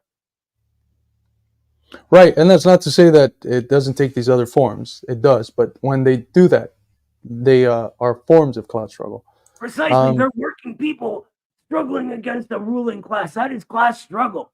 It's not, no matter what form it takes. It could take the form of a union. It could take the form of kicking out the Japanese occupier.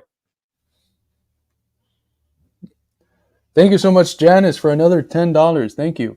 Predator class uses culture war to divide people as a way to undermine worker solidarity to prevent us from effectively fighting the class war they've been waging against us for centuries. Noah equals patience. Yes.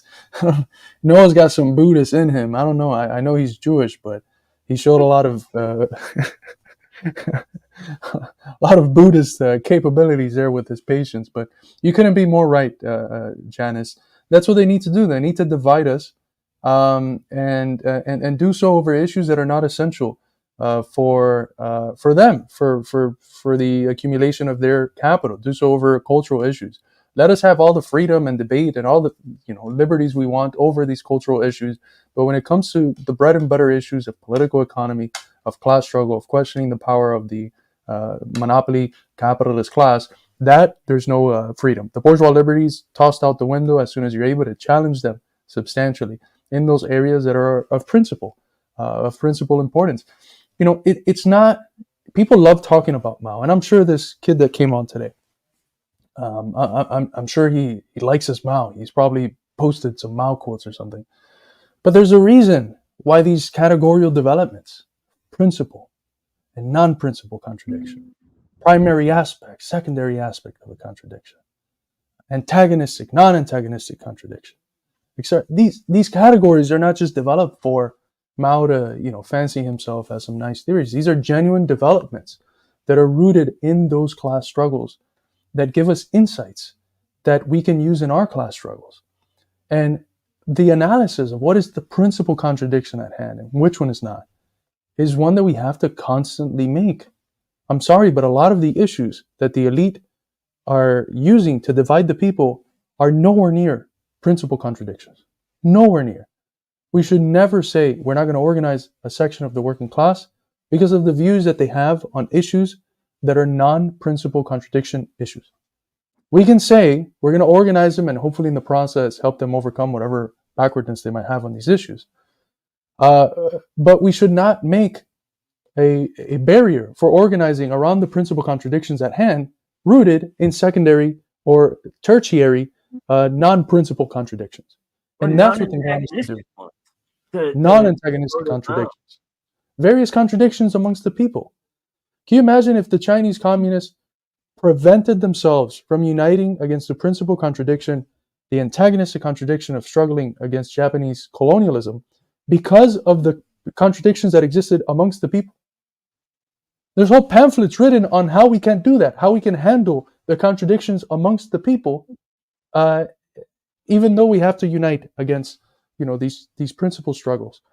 So these categories are meant to be used, not just tossed aside as soon as our emotions are stoked by by either the liberal or conservative media.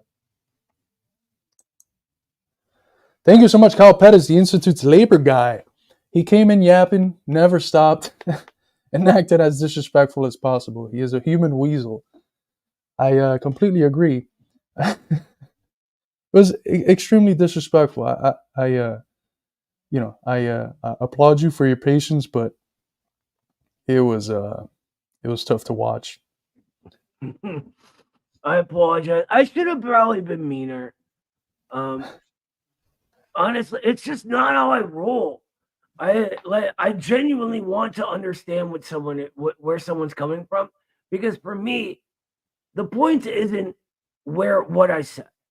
The point isn't I have to be right. It's to advance the class struggle. And so that makes me sort of open to people like this when I maybe shouldn't be. But it's just how I got to do it. I really think we all need to walk that walk and be like that. But I should have recognized that he wasn't there to do anything but lie and blah blah blah. Like, the fact that people in this headspace call themselves Marxism is a dig on the entire last generation, to tell you the truth. This should not happen. That should not happen. And in a party that should be the party of the people, that Right. should be the party that the elite today would be the most scared of, because it can actually rally this mass discontent taking various forms in the American people towards an actual revolutionary anti-establishment ends. So it's, yeah. Thank you so much, Red Mesa, for another $10 super chat. Let's be real, this is a labor of love for my comrades. You are not getting rich with this. Yeah, but you'd be surprised how far it gets. The publishing press costs a lot of money, a lot of labor that goes into it. So thank you so much. This is very important for keeping up the operations of the Institute. I want to pull one up. It's not a super chat, just real quick. Yeah, go before ahead. we get to that one, where is it? I do. I'm old. I'm in my 40s. I know I don't look like it, but I am. So I need a Gen Z slang tutor. That's all. You know what's funny? Talk about Lenin's quote of learning how to howl with the wolves. I saw a video of the billionaire that he does a lot of podcasts, and he owns the Yankees. Maybe someone in the chat could help me with the name. He's an immigrant. He always talks about his immigrant experiences, but he had Dr. Asatar Bear on for a debate on Stalin at one point. Maybe that might give you the hint. I don't remember the name. But one of the things he was saying in this clip was that every time he talks to, the teenage kids of his friends, he's asking them, like, what apps are you on? How are you guys operating? So, like, trying to learn what is it that the youth is doing so that he can reach them. Of course, he can reach them to sell and profit off of them and do all these things. But these are things we have to learn as well. This is why Eddie has been here. Eddie has been at the forefront of this. I have been too stupid to see it. But when he first came to me and said, we have to, do TikToks and talk about Marxism and Marxist analysis of political events, I was like, what the fuck are you talking about? And we have to do articles, we have to do this. And no. He was right, 100%. I couldn't have been more wrong in my life. It has been thanks to that, that everything else has been fed, because that has been one of the most important battlegrounds for the battle of ideas, for the war of ideas, the war of positions. So it is important, again, to develop that slang, to understand how it is that these technological trends are developing, especially amongst the youth. Thank you so much, Advoy Z, for the $2 super sticker. Thank you so much, brother. Another one from Cal Pettis, $5 super chat. Thank you so much, brother. Decolonial theory is part of the hegemony and completely compatible with it. I would have to agree. I think they're part of the compatible left. I think they're a part of the compatible left, and that means that they're not substantially developing the theoretical apparatuses that allow us to understand the current situation comprehensively, correctly, concretely, and therefore do not give us the best tools for advancing the class struggle forward and overthrowing this decrepit elite that is ruling over us with an iron fist. Even just real quick, even when we're told it's compatible with Marxism, the first observation of Marxism, the first sort of movement of our dialectic, rests in the relation between humanity and its primary mode of being humanity, labor. Right. Not immigration, not power relations that arrive from that, but labor. And there's a reason Marx does this. It's fundamentally incompatible. It just is. It's okay if you like it. We can even have a conversation. Just don't call yourself a Marxist-Leninist. That's all. We could be cool. We could work together on certain things. Just don't run around pretending you're us. By the way, for those that don't know the context, he's talking about immigration in the context of what the people that this guy called settlers. Right. Settling is immigrating. Yeah, That's what it is, because it's already legitimized through bourgeois. We don't have to get into all that. Yeah. No, I sent you an analysis recently, so I'm guessing on the Germany thing. Yeah, I'll So- check that out. Thank you so much, Marcus. Yeah, and then forward it to me as well, so maybe we can make a story out of it in one of our future streams. Christopher Romero, thank you so much, brother, for the $5 super chat. Both you and Matt were wrong. The primary contradiction is whether Noah's cat is allowed to listen to Snoop Dogg and have some devil's lettuce or not. He is not. The very inside the Institute joke here. Eddie recently almost caused a split in this glorious Institute of ours. The best part is we were making fun of the record. That's right. Yeah. I forgot about that. The People origin that of the start things for no reason, out of nowhere, just their own purity fetish, can't just live and let live. But yeah. That is the primary contradiction. If anyone hasn't seen that, make sure to dig through Noah's and Eddie's Twitter interactions. You'll get a really, really good chuckle from that whole debacle that occurred maybe a month or two ago now. But thank you so much, Chris, for the $5. Leo Siqueria, thank you so much, brother, for the 20 in some currency. I'm not sure what currency that is, but thank you so much, comrades. I don't know if you agree with me, but many leftist and communist organizations fight the battles we have to by ultimately offering the ruling class a way out of the discontent of the people, and I don't agree with it. I think part of what you're saying is something akin to what happened with FDR, where the pressure that the communists played in forcing FDR to take, genuinely progressive pro-people measures was really what, as FDR himself said, saved capitalism. Because if not, the contradictions would have antagonized to the point where not having a revolution would have been hard. So, what are your thoughts on that, Noah? If that's what he's talking about, I absolutely agree. I'm not sure exactly, Leo. I apologize. Yeah, I think that our tradition is what from the beginning with Marx and Engels and the Manifesto. What does he say that communists ought to do? Communists are the people that, even in the democratic struggles within bourgeois democracy that people are waging, we're there with them, waging those struggles, understanding that if they're victorious and higher forms of democracy arise within that bourgeois mode of life, that's only going to make the class struggle more acute.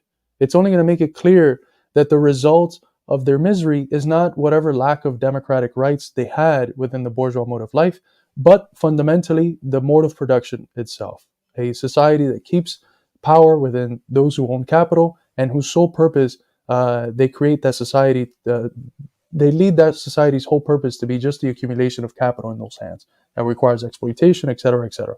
So Marxists have always been the people that support those democratic struggles, but stay there reminding the people of the property question, of the fact that, yes, we can win this, but the fight goes on. And in many ways, in winning this, the fight is only going to become more acute and more direct against the system as a whole, and not against any absence of liberty that is provided to one group or another within the system. Yeah. That's all I got. Yeah. So I think there is a component to criticize there if we don't do that other part, which is remind them of the systematic character of what we ought to achieve. We want to overthrow the whole system. Yeah, that's what the fake left gets wrong. They call it pandering to X, Y, or Z because they can't see the motion of how this works. Right. All of this discontent, materially speaking, it's because of capitalism, and it's because it's decaying right now. Right? That's why it rises up. But they just see these static views as definitive of people rather than their relations, their social relations, materially being what creates them. The ideas are subjective. They're on the surface. They're passing, right? And it's that relationship that is real. And so that's where you go. And that's why you bring up that property question. Right. Yeah, he's saying here, basically, if the bourgeoisie profits from what we fight for, something is wrong. Yeah, there's a component of that's true. Because you can say that, for instance, with the women's struggle, that the bourgeoisie profited off of creating a new pool of laborers that they could super exploit, as they have done with women for many years, where for the same type of labor they're paid a fraction of what they're paid men, and that's only intensified with women that are part of historically marginalized groups.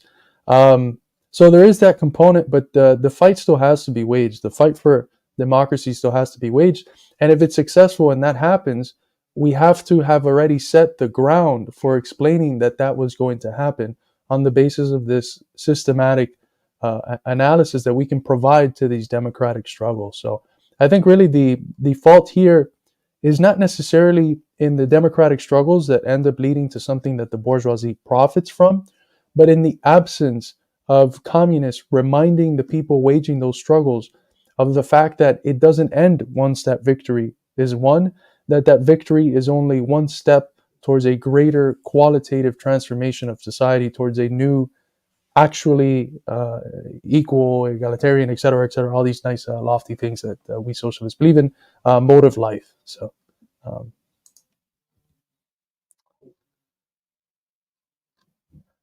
let's see. There's a conversation going on in the chat about whether I have Taino blood or not, which is kind of interesting. Okay.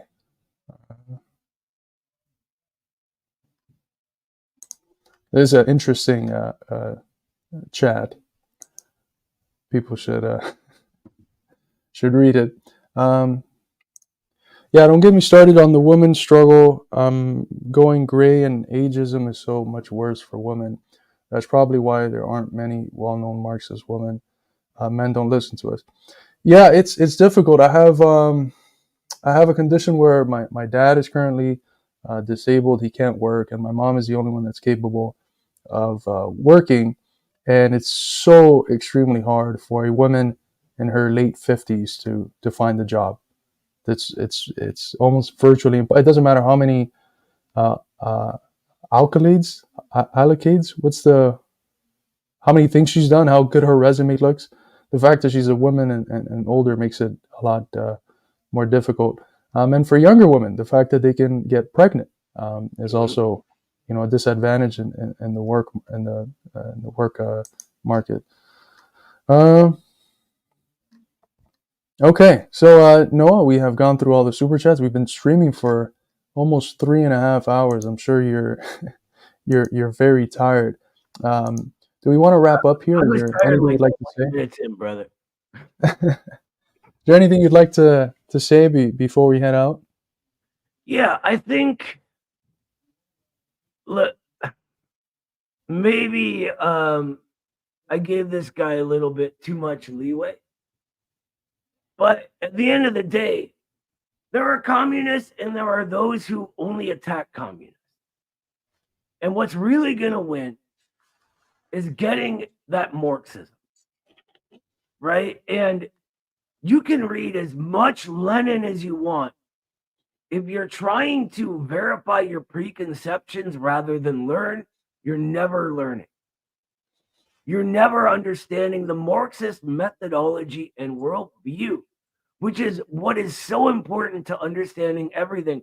That's how people go down these rabbit holes, like the settler obsession, right? Obsessing over and I hate doing this, like 2% of the population, but that's what it is. And it's not because they're only 2%, they're unimportant. That's not true. What is important is that it's a united struggle of all of us. And trying to pick out bits of Lenin and foist him on your already existing bourgeois worldview is wrong. And on some level, you have no idea what the dialectic is. You're not being honest with yourself, let alone us, let alone the rest of the world, right? If you can't be honest with the rest of the world, you do not deserve to call yourself a communist.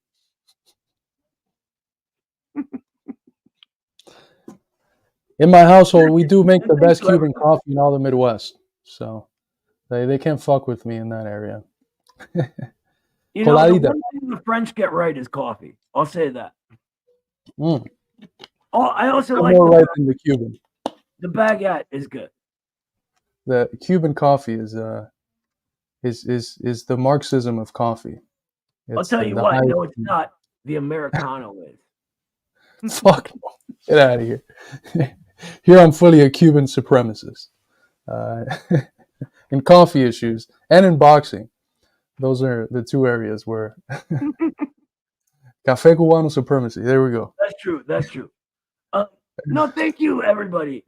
This was good. I think it's really important to sort of get at the incorrect nature of all their phrase mongering and definition mongering.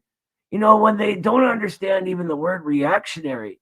And you saw it as I tried to bring it up before it got derailed into something else. He went right into this culturalism, which comes out of literally the creation of the fake left. The turn towards culturalism and culture as a premise begins with the Frankfurt School. If you look up Herbert Marcuse, who is like the man,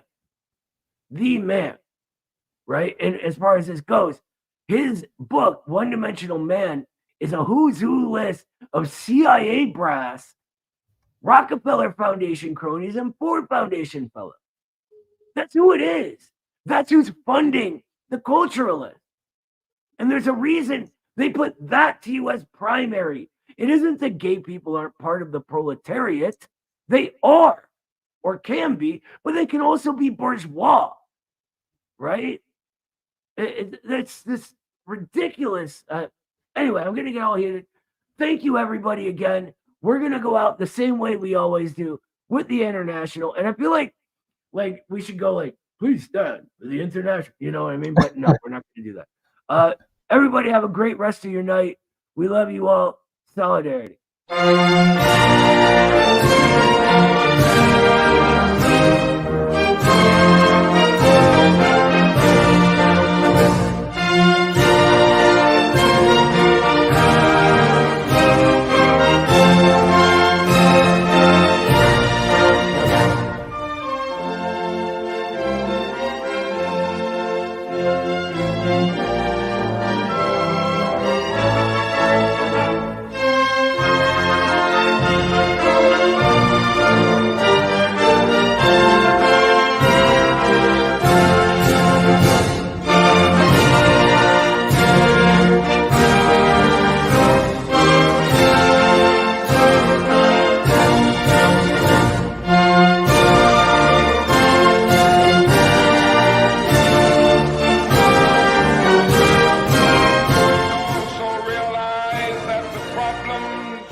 Cannot be solved without a radical redistribution of political and economic power.